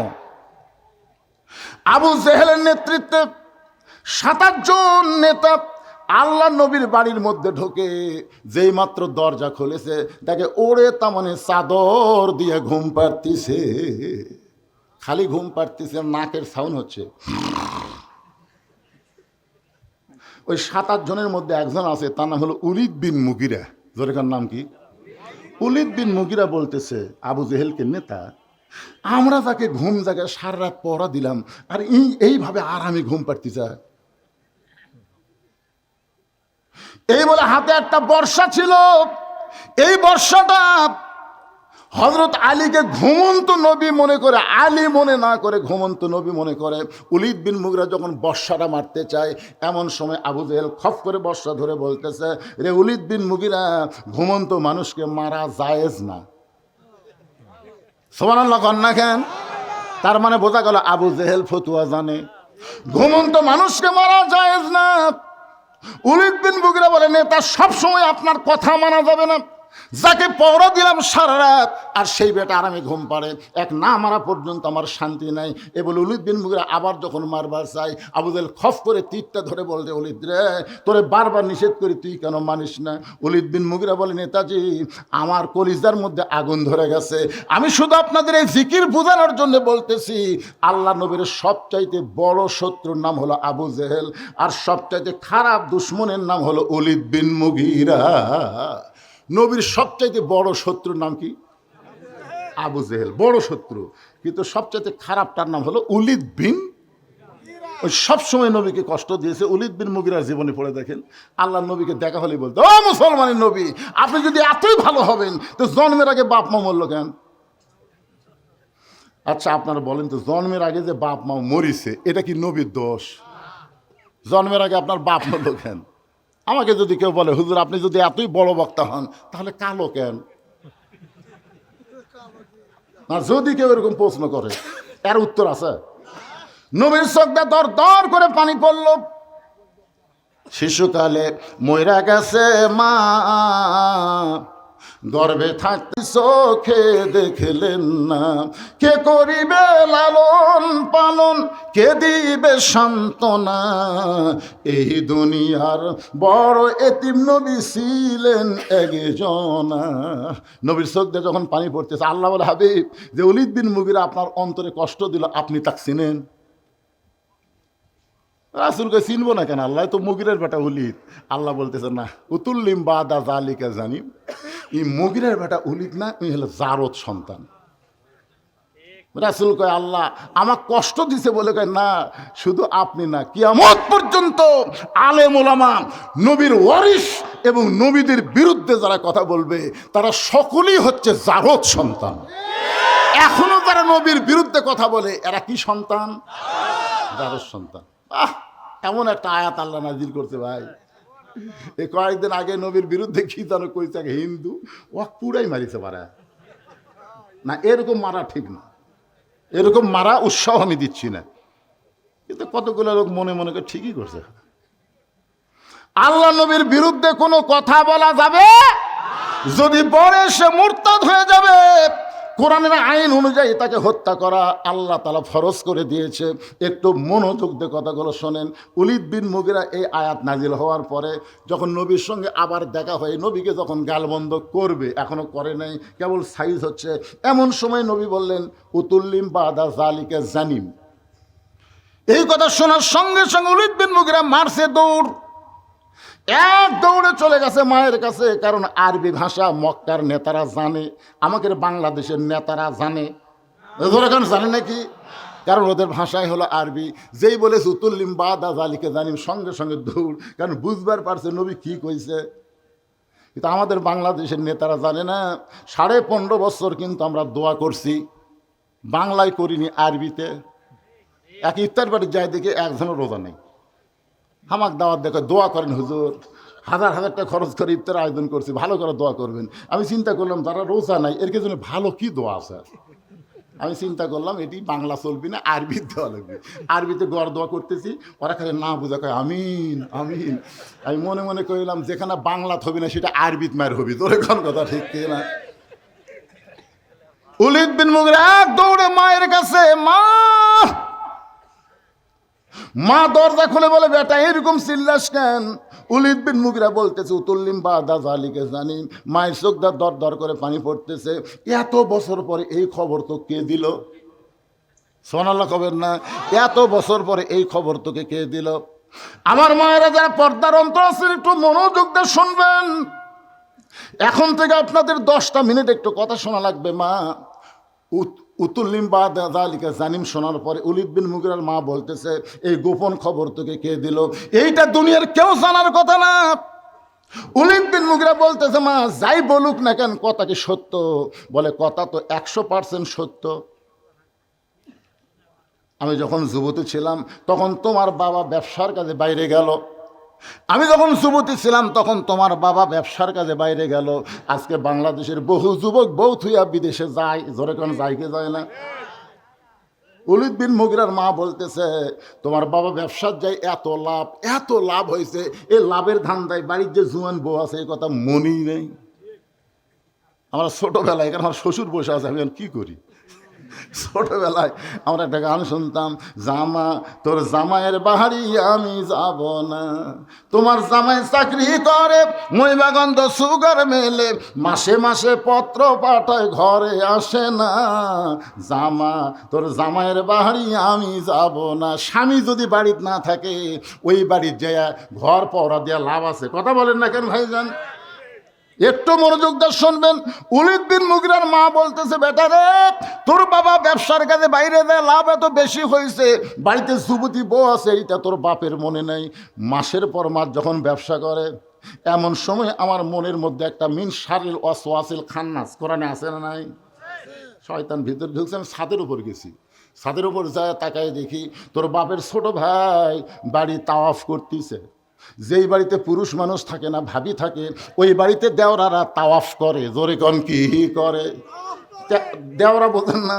দেওরারা তাওয়াফ করে। ভাবি, বুড়িগঞ্জ বাজারে যাচ্ছি, ভাবি আপনার কি লাগবে?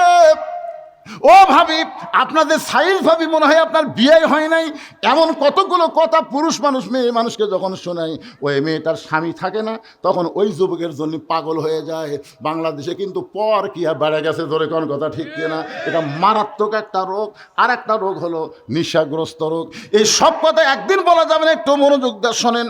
আমি একটা খারাপ মায়ের কথা বলতেছি, উলিদ বিন মুগিরার মা। এরপরও তো একটা ভালো মায়ের কথা আছে না নাই? গভীর রাত্রে হজরত আলীকে বুকের মধ্যে নিয়ে ফোঁপায় ফোঁপায় কাঁদতেছে। আলী বলে, ও ফাতেমা, হাসান হোসেন মা, তুমি এমন করে কান্দো কেন? ফাতেমা বলে, স্বামী গো, আমি আল্লাহর কাছে দোয়া করছি, আল্লাহ আমার দোয়া কবুল করছে। আলী বলতেছেন, ফাতেমা, দোয়া যখন কবুল করছে তাহলে তো কান্নার কথা না, তুমি আনন্দ করো। ফাতেমা বলে, স্বামী গো, কী দোয়া করছে আপনি কি শুনবেন না? আলী বলে, ফাতেমা কী দোয়া করেছ? ফাতেমা বলতেছে, আল্লাহর কাছে দোয়া করছে আল্লাহ যেন পর্দার মধ্যে আমার মৃত্যু দেয়। আলী মুসকি মুসকি হাসে, বলে, পাগলি নাকি? সারা জীবন যেই পর্দার মধ্যে থাকছে তার মৃত্যু তো পর্দার মধ্যেই হবে, তাহলে কান্নার কারণ কি? ফাতেমা বলে, স্বামী, সেই মৃত্যুটা কবে হবে আপনি কি শুনবেন না? আলী বলে, ফাতেমা, মৃত্যুর খবর দুনিয়ার কোনো মানুষ বলতে পারে না। ফাতেমা বলে, আল্লাহ পাক আমাকে জানাইছে আজকে গভীর রাত্রে ফাতেমার মৃত্যু হবে।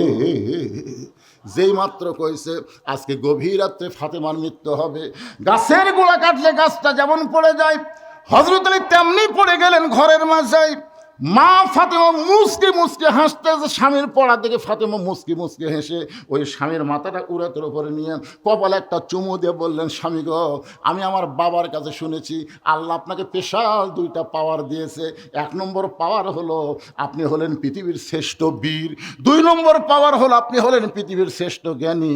আপনি পৃথিবীর শ্রেষ্ঠ বীর, শ্রেষ্ঠ জ্ঞানী হয়ে বইয়ের মরার খবর শুনে আপনি কেমন করে এমন করে পড়ে গেলেন? আপনি কি জানেন না এই দুনিয়া থাকার জায়গা না, এই দুনিয়াতে আসলে যাইতে হবে।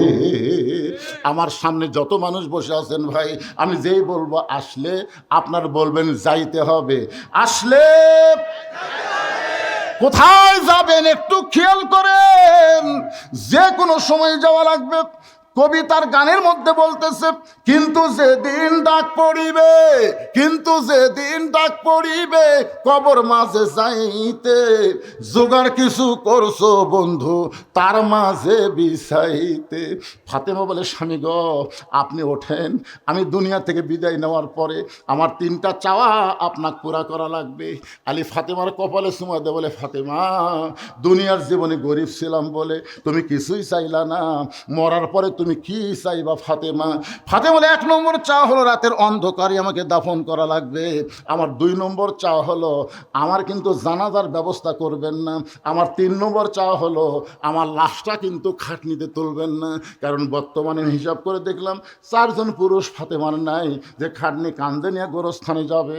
আমার বাবা যদি দুনিয়াতে জীবিত থাকতো, মরা মেয়ের লাশের খাটনি বাবা কান্দে নিবার পারতো। আমার হাসান হোসেন যদি বড় হইতো, মায়ের লাশের খাটনি কান্দে নিবার পারত। ওগো স্বামী, আমার হাসান হোসেন বড় ছোট, আমার বাবা 6 মাস আগে দুনিয়া থেকে বিদায় হয়ে গেছে। আপনি শুধু আমার লাশটা কান্দে করে নিয়ে ওই জান্নাতুল বাকির পূর্ব কোণায় সবুজ রঙের একটা বাতি জ্বলবে, ওই বাতি বরাবর আমাকে দাফন করবেন। আমার কবর খুঁড়তে যদি আপনার কষ্ট হয়, তাহলে আপনার একান্ত বন্ধু যদি কেউ থাকে দুনিয়ায়, তারে বলবেন সে যেন গোপনে ফাতেমার কবরটা খনন করে দেয়। আবু যর গিফারি হযরত আলীর পরম বন্ধু, তাকে বললেন, ভাইজান, আজকে রাতের বেলায় একটা গোপনে কবর খনন করতে হবে। আবু যর গিফারি বলতে, আলী ভাই, এখন পর্যন্ত দুনিয়ার কেউ মৃত্যুবরণ করে নাই, তাহলে রাতের বেলা কেন কবর খোঁড়া লাগবে? আলী বলতেছে, রে আবু যর, আমার সহধর্মিনী ফাতেমা আজকে গভীর রাত্রে মৃত্যুবরণ করবে, এই গভীর রাত্রেই তাকে দাফন করা লাগবে। আবু যর গিফারি কোদাল নিয়ে জান্নাতুল বাকির পূর্ব কোণায় সবুজ রঙের বাতি বরাবর তাকায় দেখে, যেই বাতির কোনো তার নাই, যেই বাতির কোনো সুইচ নাই, বিনা তারে বিনা সুইচে আমার আল্লাহ তাআলা অটোমেটিক জ্বালায়া দিছে। লিল্লাহে তাকবীর। ওই বাতির আলো গোলাকার হয়ে পড়ে নাই, আলো চার কোনা হয়ে পড়েছে কবরের মতন। আবু যর গিফারি কোদাল দিয়া কবর খনন শুরু করে দিলেন। কবর খুঁড়তে খুঁড়তে এক সময় আবেগে বলতেছে, কবর রে তুই কি জানিস রে কবর, দিনের বেলা কবর না খুঁড়ে এ রাতের বেলা কেন কবর খুঁড়তেছি? কবর, এমন একজন মেয়েকে এই কবরে দাফন করা হবে, আল্লাহ নবীর মেয়ে হওয়ার পর নবী তাকে মা বলে সম্মান করেছে। কবর রে খবরদার বেয়াদবি করবি না। তুই কি জানিস রে কবর, এমন একজন মাকে এখানে রাখা হবে যার দুইটা সন্তানকে আল্লাহ জান্নাতের যুবকদের সর্দার ঘোষণা করেছে। কোদাল দা কবর খুঁড়তে খুঁড়তে এক সময় আবু যর বলতেছে, কবর রে তুই কি বলতে পারিস কবর আমি রাতের বেলা কেন খুঁড়তেছি? হযরত আলীর সহধর্মিণী ফাতেমাকে এই কবরের মধ্যে রাখা হবে। এই কথা বলে আবার যখন কোদাল দা কবর খুঁড়তে চায়, হঠাৎ কবরের ভিতর থেকে একটা আওয়াজ আসতেছে। এটা কিন্তু ফাতেমার জন্য বলতেছে না, এটা আমরা যারা বসে আছি আসলে যাইতে হবে সবার জন্যই কবর কিন্তু বলতেছে। কার মা, কার মেয়ে, কার বিবি, এইটা কবর দেখবে না। আমল যদি ভালো হয় কবর জান্নাতের বাগান হয়ে যাবে, আমল যদি খারাপ হয় কবর জাহান্নামের গর্ত হয়ে যাবে। বাজান, এই কথা শোনার পর আবু যর গিফারি কোদাল ফাইলা দিয়ে দৌড় মারছে। আর গোরস্থানের মধ্যে তাকে পাওয়া যায় নাই। নির্দিষ্ট সময় হযরত আলী ফাতেমার দেহখানা নিয়ে ওই দাফন করার পরে আল্লাহর কাছে বলতেছে, আল্লাহ এই ফাতেমার পর্দাকে কবুল করে নাও।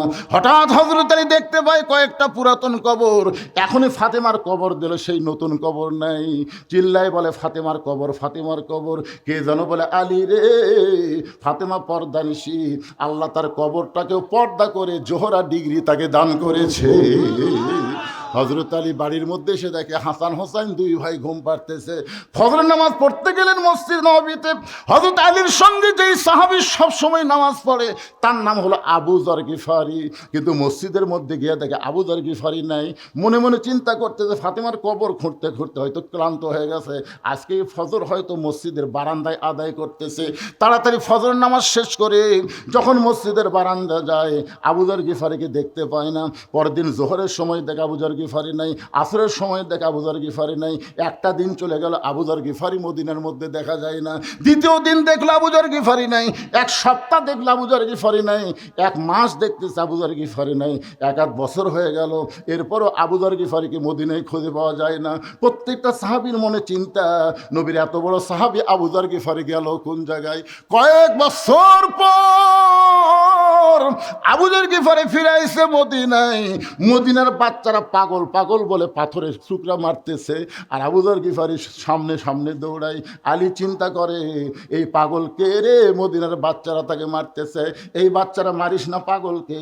বলে, আমরা চিনি না, পাগল দেখে মারতেছি। হযরত আলী এক দৌড়ে ওই পাগলের সামনে গিয়ে তাকায়, দেখে ওই পাগল আর কেউ না, পাগল হলো নবীর সাহাবী আবু যর। হযরত আলী সামনে দাঁড়ায় বলে, আবু যর ভাই, আমার ফাতেমার কবর খুঁড়তে খুঁড়তে কোথায় হারায় গেলি? কতদিন তোরে মদিনায় খুঁজলাম, তোরে পাইলাম না। আজকে পাগল বেশি কোত্থেকে আসলি ভাই, তোর খবর কি? আবু যর গিফারি কোনো কথাই বলে না। হযরত আলী বুকের মধ্যে নিয়ে গালে চুমা দেবে, আবু যর রে তুই কেন কথা বলিস না ভাই? তুই না আমার বন্ধু, আমার ফাতেমার কবর খুঁড়তে গিয়ে কোথায় হারালি ভাই? তুই কেন কথা বলিস না? আবু যর গিফারি কি যেন বলবার চায়, মুখটা নড়ে কিন্তু কথা কয় না। হযরত আলী এক টানে বুকের মধ্যে নিয়ে চাপা দেবেন, আবু যর কি বলবি বল, মুখ নড়াস না। হঠাৎ আবু যর গিফারির জবান থেকে বের হয়ে গেল, কবর কবর কবর। তিনবার কবর কবর বলে আলী তাকায় দেখে আবু যর গিফারির দেহ ভারী লাগতেছে। বুকের মধ্যে দেহটা যখন ভারী লাগে, আস্তে করে হাতটা যখন ছেড়ে দেয়, তাকায় দেখে আবু যর গিফারি মাটিতে পড়ে গেল। তার মাথাটা উড়াতে নিয়ে দেখতেছে আলী, আবু যর গিফারি আর দুনিয়াতে না। চারিদিক থেকে সাহাবী এসে বলে, আলী ভাই, কোন পাগল তোমার উরাতের উপরে ঘুমায়? এই পাগল কে রে?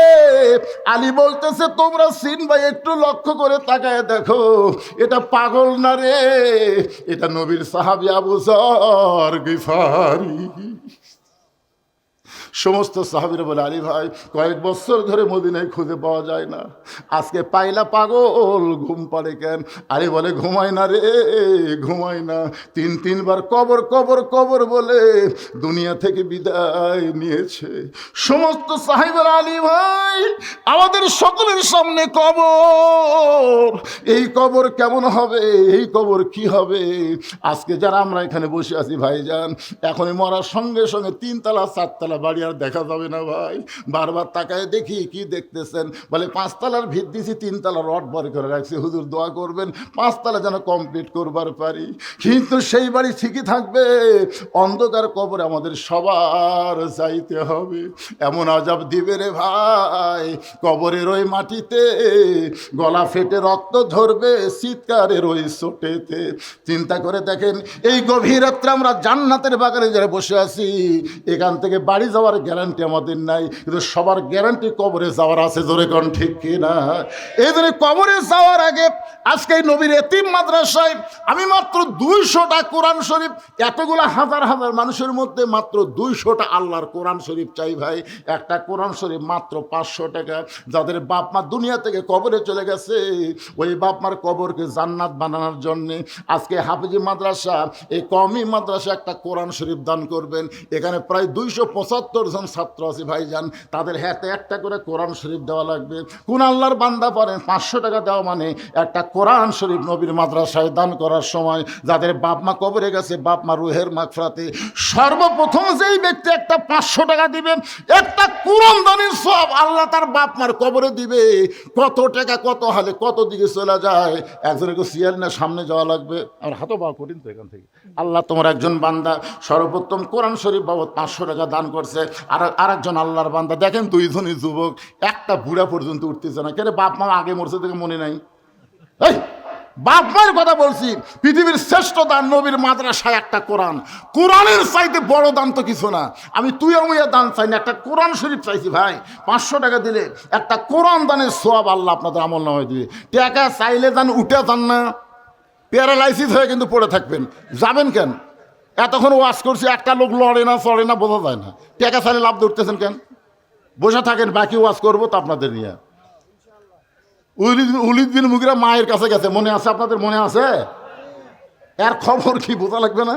না শুনেই দৌড় দিবেন কেন ভাই? যান, আল্লাহ দেখেন আমার হাত ধরে যাচ্ছে, 500 টাকা লোড দিয়ে, আর এরা যাওয়ার জন্য পাড়াপাড়ি ধরেন ধরেন টাকা ধরেন। মাশাআল্লাহ, হচ্ছে কোরআন, একটা বাবার জন্য কোরআন, 2টা কোরআন শরীফ বাবদ 1000 টাকা দান করেছে। আল্লাহ কবুল করেন। আল্লাহ তোমার আরেকজন বান্দা 2টা কোরআন শরীফ বাবদ 1000 টাকা দান করেছে। আল্লাহ কবুল করেন। আরেকজন কোরআন শরীফ বাবদ 500 টাকা দান করেছে। আল্লাহ কবুল করেন। কবুল করো, কবুল করো মোদের কামনা, দানকারীকে দিবেন জান্নাত, আল্লাহ নিরাশ করবেন না। আপনারা কি তালের মুসলমান হবেন?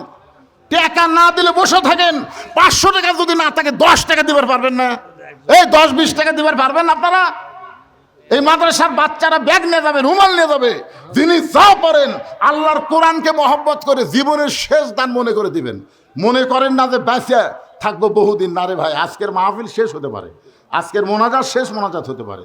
এই জন্য আল্লাহর রাস্তায় ভিতরে ব্যাগ না ধরে, মাদ্রাসার তাল বেলুন কোথায় গেল রে? ভিতরে ব্যাগ না ঘোরো।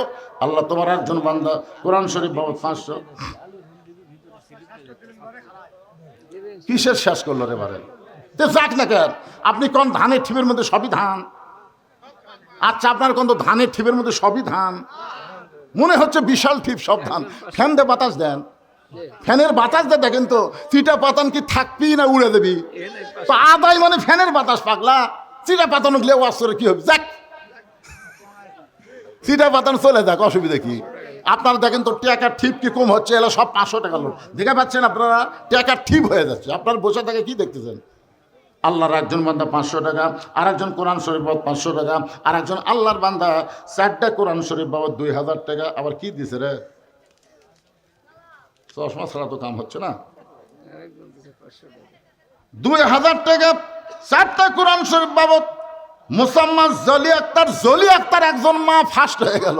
মাই দেখেন ফার্স্ট হয়ে গেল। এখনো পর্যন্ত কোনো মরদ পারেনি রে 4টা কোরআন শরীফ দিবেন। জলি আক্তার 2000 টাকা 4টা কোরআন বাবদ করছে দান। আর একজন 500 টাকা একটা কোরআন শরীফ বাবদ দান করেছে।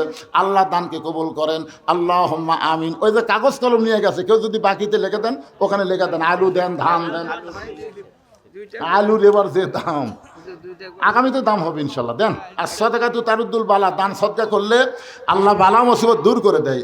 আল্লাহ তোমার একজন বান্দা 2টা কোরআন শরীফ বাবদ 1000 টাকা দান করেছে। আল্লাহ দানকে কবুল করেন। এখন খোলাখুলি কি বন্ধ করে থাকো, খোলাখুলি না। আল্লাহ আর একজন কোরআন শরীফ বাবদ 500 টাকা দান করছে, আল্লাহ কবুল করেন। আল্লাহর একজন বান্দা 2টা কোরআন শরীফ বাবদ 1000 টাকা দান করছে, আল্লাহ কবুল করেন। অনেক টাকা দিছে আজকে চেয়ারম্যান সাহেব, তাই না? কয় হাজার দিছে এটি? লিল্লাহু আকবার। সাবেক চেয়ারম্যান ভারপ্রাপ্ত চেয়ারম্যান আবুল কালাম সাহেব, আবুল কালাম আজাদ সাহেব 20টা কোরআন শরীফ বাবদ 10,000 টাকা। ধরে বলেন মারহাবা। আল্লাহ তো ইজ্জমান তাশা, আল্লাহ তার সম্মান আরো বাড়ায় দেয়। ওয়ারাফা'না লাকা যিকরাক, এখানেও জিকিরের কথা আছে। ওয়ারাফা'না লাকা যিকরাক, জিকিরের কত আর শুনবেন। আল্লাহ এটা আবার কে দিল? আব্দুল জলিল সাহেব উত্তর বিল হামলা 20টা কোরআন শরীফ বাবদ 10,000 টাকা। ধরে বলেন মারহাবা। জোরে কথা হয় না মারহাবা। এই ফাঁকা জায়গাগুলো পুরো করেন তো। যাক, যারা যাচ্ছে চলে যাক, টাকা আদায় করা লাগবে, বুঝলেন না? কিছু সময় একজন আল্লাহর বান্দা কোরআন শরীফ বাবদ 500 টাকা দান করছে, আল্লাহ কবুল করেন। আরেকজন কোরআন শরীফ বাবদ 500 টাকা দান করছে, আল্লাহ আপনি কবুল করেন। আরেকজন আল্লাহর বান্দা কোরআন শরীফ বাবদ আল্লাহ বাবার জন্যে না মায়ের জন্যে কোরআন শরীফ বাবদ দান করেছে, আল্লাহ 500 টাকা না 1000 টাকা দান করছে। 2টা কোরআন শরীফ বাবদ, আল্লাহ দানকে কবুল করেন। আর একজন একটা কোরআন শরীফ বাবদ 500 টাকা দান করছে, আল্লাহ আপনি কবুল করেন, আল্লাহুম্মা আমিন। আর একজন আল্লাহর বান্দা কোরআন শরীফ বাবদ নগদ 500 টাকা দান করেছে, আল্লাহ দানকে কবুল করেন, আল্লাহুম্মা আমিন। কবুল করো, কবুল করো মোদের কামনা, দানকারীকে দিবেন জান্নাত, আল্লাহ নিরাশ করবেন না। আমি শুনেছি এ মাদ্রাসার দাতার সদস্য আছে, সদস্য নাই? সদস্য আছে। তারা কয়েকদিন আগে এখানে একটা হাল খাতাও আছে, খাওয়া দাওয়া করে ইনশাল্লাহ। ওরে বাবা, দাওয়াত পাচ্ছিলেন আপনারা? সব খাওয়া পাটি নাকি? তাই তো টাকা দিচ্ছেন না বারে। আর একজন আল্লাহর বান্দা কোরআন শরীফ 500। আমার মায়েরা খুবই কোরআন শরীফ দান করে, বুঝলেন? মায়েদের কাছে যাই দেখেন, মায়ের আমার খুশি হয়ে দান করে। দোয়া করে দেবো মা খাদিজার সঙ্গে ফাতেমার সঙ্গে আল্লাহ যেন জান্নাত দেয়। জোরে কোন আমিন। দাও দাও, তাড়াতাড়ি দাও। এখন আবার আমার বাকি ওয়াজে ফেরত যাব। সবাই একটু জিকির করেন, লা ইলাহা ইল্লাল্লাহ, লা ইলাহা ইল্লাল্লাহ, জোরে লা ইলাহা ইল্লাল্লাহ। কোরআন শরীফ বাবদ আল্লাহ তোমার একজন বান্দা 500 টাকা দান করছে, আল্লাহ দানকে কবুল করেন। আমি বলেছি পৃথিবীর শ্রেষ্ঠ দান নবীর মাদ্রাসায় একটা কোরআন। অনুনাজ্জিলু মিনাল কোরআনি মা হুয়া শিফাউ ওয়া রাহমাতুল লিল মুমিনিন। একটা কোরআন শরীফ দান করেন, 1 বছর ডাক্তারের কাছে যাওয়া লাগবে না। কি হলো, অসুবিধা কি? আল্লাহ এটা কি দিছে আবার? ফতুয়া না দান বারে না? মাশাআল্লাহ। 500 টাকা নগদ, 5টা কোরআন শরীফ বাকি। আমরা কিন্তু কোরআন শরীফ চাচ্ছি না, আপনি 5টা কোরআন শরীফ কিনে না মাঝে দেবেন, সেটা আমরা চাচ্ছি না। আমরা কোরআন শরীফ বাবদ 5টা মানে 2500 টাকা চাই। আপনি এখানে লিখবেন কোরআন শরীফ বাবদ 2500 টাকা। ওরা কোরআন শরীফ কিনে না দিবি, এই মাদ্রাসার ছাত্ররা সেটা পড়েই না। কারণ মাদ্রাসার কোরআন, নুরানি কোরআন, এগুলো কোরআন তাই বলে সব কোরআনই এক, কিন্তু পড়ার জন্য কতগুলো কোরআন সহজ হয়। আর সেই মাদ্রাসার কোরআন আপনারা আনবার পারবেন না, টাকা দিলেই হবে ইনশাল্লাহ। মহব্বতে জিকির লা ইলাহা ইল্লাল্লাহ, লা ইলাহা যারা দাঁড়াইছেন আল্লাহর রাস্তায় বসেন, লা ইলাহা ইল্লাল্লাহু মুহাম্মাদুর রাসূলুল্লাহ সাল্লাল্লাহু আলাইহি ওয়াসাল্লাম। ওলীদ বিন মুগীরার মা বলতেছে, বাবা রে, তোমার বাবা মাসের পর মাস যখন বাইরে থাকে, এমন সময় আমার ভিতরে শয়তান ঢুকলো, মিন শারিল ওয়াসওয়াসিল খান্নাস। আমি মনে মনে একটা গান শুরু করে দিলাম, একা একা কেন ভালো লাগে না, কোনো কাজে মন যেন বসে না, আমার কি হতে কি হইয়া গেল। একটা মেয়ে কিন্তু একা থাকা খুব কঠিন বিয়ার পরে। ধরে কখন? বিয়ার পরে। কেন? আল্লাহ কোরআনে বলেছেন, এই কোরআন আল্লাহ বলেছেন, হুন্না লিবাসুল লাকুম ওয়া আনতুম লিবাসুল লাহুন্না। স্বামী হলো বিবির পোশাক, বিবি হলো স্বামীর পোশাক। একটা মেয়ে ছেলের পোশাক, একটা ছেলে মেয়ের পোশাক। এ কথা কিন্তু বলা হয় নাই। বলা হয়েছে স্বামী হলো বউয়ের পোশাক, বউ হলো স্বামীর পোশাক। তার মানে বোঝা গেল বিবাহের পরে স্বামী ছাড়া একটা মেয়ের থাকা খুবই কথা কন না কেন? আমার কথা না, আল্লাহর কথা। আপনারা কি তালের সাথে তাল দিবেন না? তাহলে ওয়াজ হবে? এখন চিন্তা করেন, আমার মনের মধ্যে শয়তান ঢুকলো। মা বলতে, ওলীদ রে শোন, দেখলাম তোর চাচা তাওয়াফ করতেছে, তোর বাপের ছোট ভাই তাওয়াফ করতেছে, মানে আমার বাড়ি তাওয়াফ করতেছে। বুঝতেছে ভাই তো নাই। ভাইয়া তোমার বর, আমি যে দেবর, বুঝে দেখো ভাবি কার বেশি দাবি। ভাইয়া গেছে মালয়েশিয়ায়, আমি এখন আসি। ওলীদ বিন মুগীরার মা বলতেছে, আমি আস্তে করে দরজা খুলে দিও। তোমার বাপের ছোট ভাই চাচা ঘরের মধ্যে ঢুকলো, আমি আস্তে আস্তে তাকে আকর্ষণ করলাম, তার সঙ্গে মিলনের মাধ্যমে তুমি আমার পেটে আইছো, তুমি আসলেই জারদ সন্তান। আবু জেহেল বলতেছে, কে রে, আমি তোরে বারবার নিষেধ করি, তারপরে তুই তীর মারিস, তোর ভাব কি? এক হাতে ওলীদ বিন মুগীরার বর্ষা ধরছে, এরকম বর্ষা ধরছে, ধরে চাদর টান দিচ্ছে। ধরে কারণ কি টান দিচ্ছে? চাদরের তলে কে ঘুম পাড়তেছে? বাঘের বাচ্চারে। আবু জেহেল যেই মাত্র চাদর টান দিয়েছে, ৭ জন নেতা, ৭ জন নেতা, কোনো কিতাবে লিখছে ৩৭ জন নেতা, ৩৭ জন নেতার চোখ আসছিল সারা রাত জাগার চোখ। সারা রাত জাগলে চোখ কি হয়? ছোট হয় না? ছোট হয় না? ঘুম ঘুম ভাব। কিন্তু যেই দেখিছে চাদর টান দে, নবী না, আলী, সবার চোখ। কে? এই তুই তো বারবার জানলাতে দেখলি, এই তুই কি দেখলি রে? আমি জানলাতে দেখি ওরে তো মানে চাদর দিয়ে আছে, আমি কি চাদরের ভিতর দেখছি? আমি তো মনে করছি জাগা মতো ঠিকই ঘুম পাড়তিছে। সঙ্গে সঙ্গে আবু জেহেল চিল্লায় বলে, আলী, তোর নবী কোন দিকটা পলাইলো? হযরত আলী মুচকি মুচকি হাসতেছে। মুচকি মুচকি হাসার কারণ হলো আল্লাহর নবী নিরাপদে আছে। সুবহানাল্লাহ। আলী কিন্তু চাদরের মধ্যে যখন ঘুমায় তখন চিন্তা করছে ৭-৮ জন লাঠি নিয়ে দাঁড়িয়ে আছে, নবী বাইর হবি, কি যে হবি। কিন্তু আল্লাহ নবী হুকুম করছে, ঘুমা, চাদর মুড়ি দিয়ে ঘুমা। এখন নবীর কথাও মানা লাগবে। মা আতাকুম রাসূলু ফাখুযুহু ওয়া মা নাহাকুম আনহু ফান্তাহু। নবীর কথা বিশ্বাস করে হযরত আলী ঘুমায় গেছে।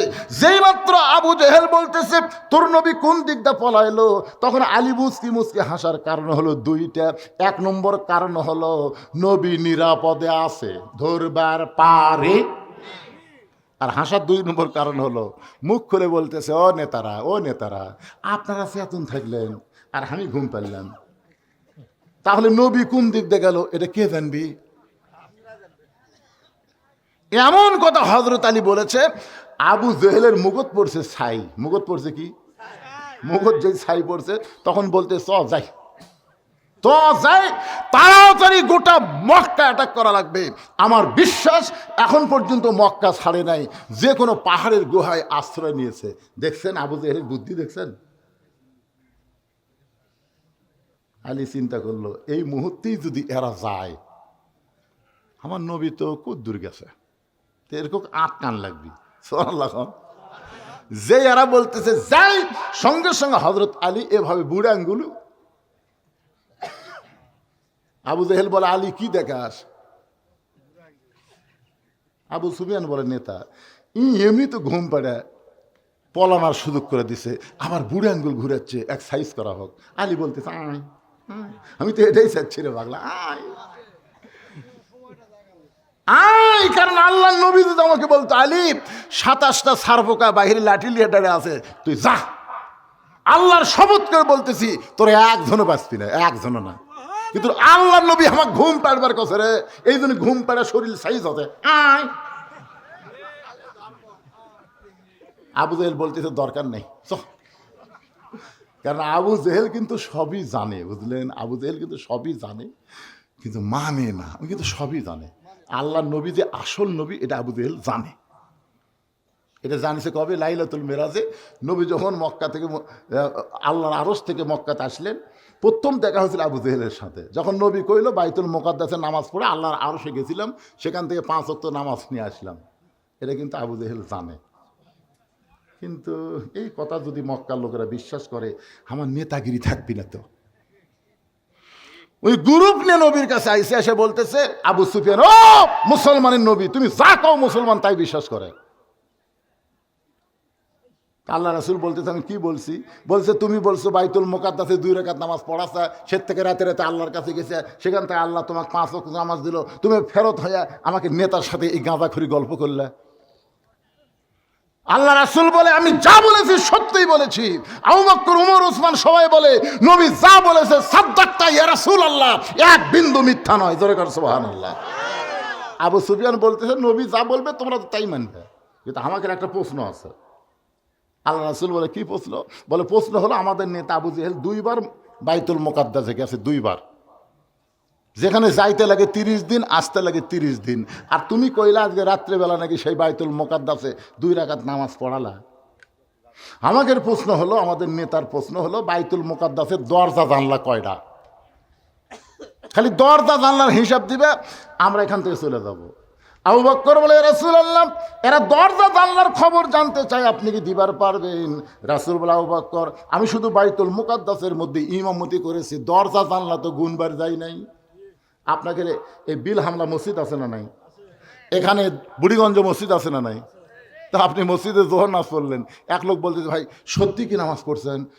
সামনে কাতার করছি ভাই, তো বিশ্বাস হয় না। আরে বিশ্বাস কেমনে হবে সেটা কো, তো মসজিদের কয়টা ফ্যান আছে কন? আপনি কবেন কে আবার আমি নামাজ পড়ার জন্য ঢুকছি, আমি কি ফ্যান গোনার জন্য ঢুকছি? দেখছেন কাফেরের প্রশ্ন, দেখছেন কয়টা দরজা জানলা আছে বলেন? আল্লাহ নবী যখন কাঁদতেছে এমন সময় আবু বকর বলে রাসূলুল্লাহ, আবু জেহেল তো একলাই আপনাকে পাগল বলেছে, এখন গ্রুপ নিয়ে আইছে আপনাকে চূড়ান্ত অপমান করার জন্য। হুজুর আপনি যদি না বলেন তাহলে কিন্তু এরা আপনাকে অপমান করবে। রাসূল বলতেছেন আমি কেমনে বলবো, আমি তো দরজা জানলা গুনি নাই। এমন সময় আল্লাহ তাআলা কোরআনে আয়াত নাজিল করে বললেন, তো ইজ্জুমান তাশা, পড়েন, তো ইজ্জুমান তাশা ওয়া তুযিল্লু মান তাশা বিয়াদিকাল খায়র ইন্নাকা আলা কুল্লি শাইইন কদির। সম্মান দেওয়ার মালিককে, অপমান করার মালিককে, ভালো মন্দর মালিককে, সমস্ত ক্ষমতার মালিককে।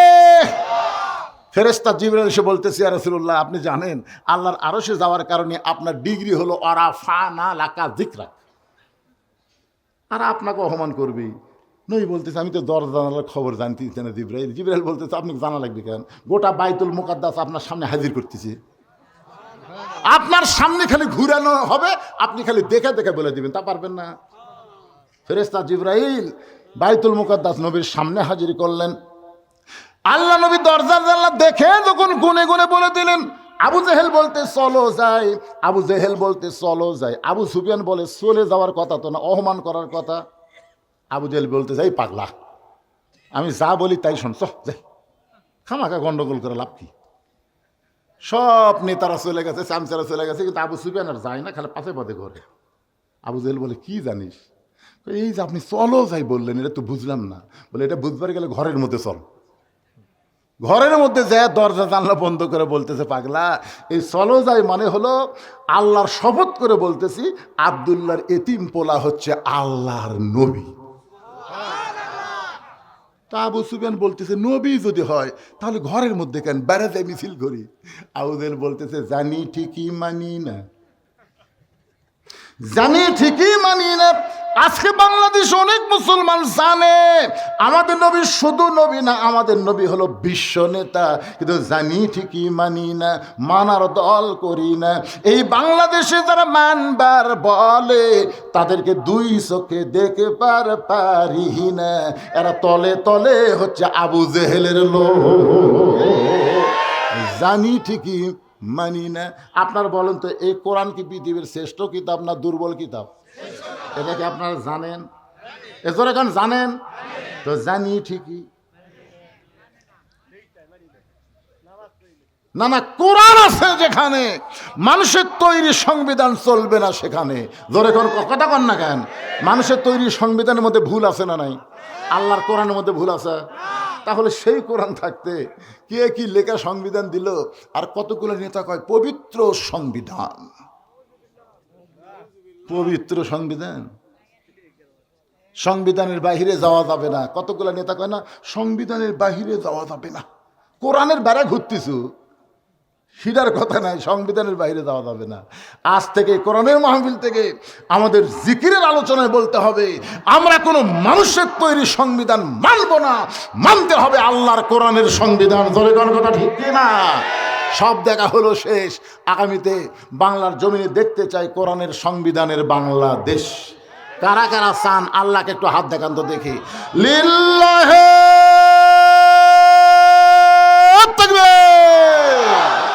আল কোরআনের আলো,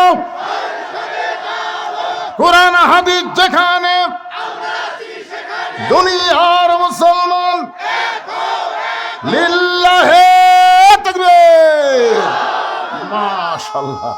আল্লাহ আজকের আলোচনা বক্তা এবং শ্রোতা সবাইকে আমল করার তৌফিক দান করুক। ফজরের নামাজ যেন আমরা জামাতের সঙ্গে আদায় করতে পারি, আল্লাহ যেন সেই তৌফিক দান করে। সকলে যেন আমিন। ইস্তেগফার পড়েন। আস্তাগফিরুল্লাহ রব্বি মিন কুল্লি জাম্মি ওয়া আতুবু ইলাই। অসুস্থ বড় ভাই দুইটা কোরআন শরীফ বাবদ 1000 টাকা দান করেছে। আল্লাহ তাকে সুস্থতা দান করে। দোয়া করবো আপনাদের নিয়ে। আপনি কিছু বলবেন? আল্লাহুম্মা আমিন। আল্লাহুম্মা আনতাস সালাম ওয়া মিনকাস সালাম তাবারাকতা ইয়া যাল জালালি ওয়াল ইকরাম। আয় আল্লাহ তাআলা, কঠিন শীতের ভিতরে আরামের বাড়ি ঘুমকে বাদ দিয়া ল্যাপ তোষকের মহব্বত কলিজা থেকে বের করে এই জান্নাতের বাগানে বসে বসে কোরআন হাদিসে আলোচনা শোনার শেষে আমি গুনাহগারের সঙ্গে রহমতের দরজায় ফকির হয়ে দোকানা হাত তুলেছে। মেহেরবানি করে আজকের মাহফিল আমাদের সকলের হেদায়েতের জন্যে, নাজাতের জন্যে, জান্নাতের জন্যে আল্লাহ কবুল করো। এই মাহফিলের শুরু থেকে শেষ পর্যন্ত যত আলোচনা হয়েছে আল্লাহ, এর মধ্যে যদি ত্রুটি হয়, ভুল হয়, মাফ করে দাও। এর যা হাদিয়া মঞ্জুর করো। সোনার মদিনায় নবী পাকের রওজা মুবারকে আল্লাহ কবুল করে নাও।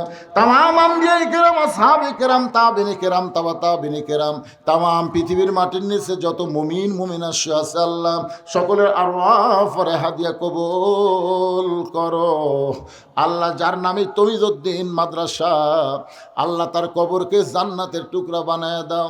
আল্লাহ আমরা যারা এখানে হাত তুলেছি, আমাদের জনম দুঃখনী মা যাদের কবরে চলে গেছে, ছোট্ট একটা শব্দ হলো মা, এর নামের মধ্যে কি মধু। যাদের মা নাই তারাই বুঝতেছে। এই দুঃখিনী মা যাদের কবরে গেছে আল্লাহ কবরকে, মায়ের কবরকে জান্নাতের টুকরা কবুল করে নাও। দরদের বাবা যাদের দুনিয়াতে নাই, বাবার মতন আপন বন্ধু নাই রে দুনিয়ায়। এই দরদের বাবা যাদের কবরে গেছে আল্লাহ মেহেরবানি করে বাবার কবরকে জান্নাতের টুকরা বানায় দাও। আমাদের দাদা দাদি, নানা নানা, আত্মীয় স্বজন, শ্বশুর শাশুড়ি যাদের কবরে গেছে আল্লাহ কবরবাসীদের মাফ করে দাও। এই বিলহামলা মাদ্রাসাকে কিয়ামত পর্যন্ত কবুল করে নাও। এই মাদ্রাসার জায়গা দিয়ে, জমি দিয়ে মাদ্রাসা তৈরি করে এখন পর্যন্ত যারা কবরের ঘরে ঘুমাইছে আল্লাহ এই মাদ্রাসাকে ওসিলা করে তাদের সকলের কবরকে জান্নাতের টুকরা বানায় দাও। আল্লাহ মাদ্রাসার সম্মানিত সভাপতি, এই মাদ্রাসার সহসভাপতি, এই মাদ্রাসা মাদ্রাসার সেক্রেটারি, মাদ্রাসার কেশিয়ার, গামলা গ্রামে বিয়ে করেছি, সেখানকার আব্দুল হাই বাচ্চু এই মাদ্রাসার সেক্রেটারি ছিল, অ্যাক্সিডেন্ট করে দুনিয়া থেকে বিদায় হয়ে গেছে। আমার চাচা শ্বশুরের জন্য দোয়া করে, আল্লাহ তার কবরকে জান্নাতের টুকরা বানায় দাও। আল্লাহ হাজার হাজার মাদ্রাসার দাতার সদস্য যারা দান করে মাদ্রাসা টিকায় রেখেছে, আল্লাহ তাদের সকলকে জান্নাতি সদস্য হিসাবে কবুল করে নাও। এই মাদ্রাসার মুহতামিম, মাদ্রাসার উস্তাদ, মাদ্রাসার তালবে ইলম যাদের মাথায় আজকে পাগড়ি দেওয়া হলো, আল্লাহ সবাইকে হক্কানে হাফেজ আলেম হিসাবে কবুল করে নাও। এই মাদ্রাসাকে অত্র এলাকার জন্য নূরের আলো, হিদায়াতের আলো হিসাবে কবুল করে নাও। এই মাদ্রাসাকে ওসিলা করে অত্র এলাকার আসমানি গজব আসমানে নাও, জমিনের গজব জমিনে ডাবায়া দাও। মাদ্রাসাকে অত্র এলাকার জন্য রহমত বরকতের জন্য কবুল করে নাও। আমার সম্মানিত মা বোনেরা, পর্দার অন্তরালে বসে বসে শুনেছে, আবিদা সালিহা পদ্মানিশি কবুল করে মা ফাতেমার চরিত্র দান করে দাও।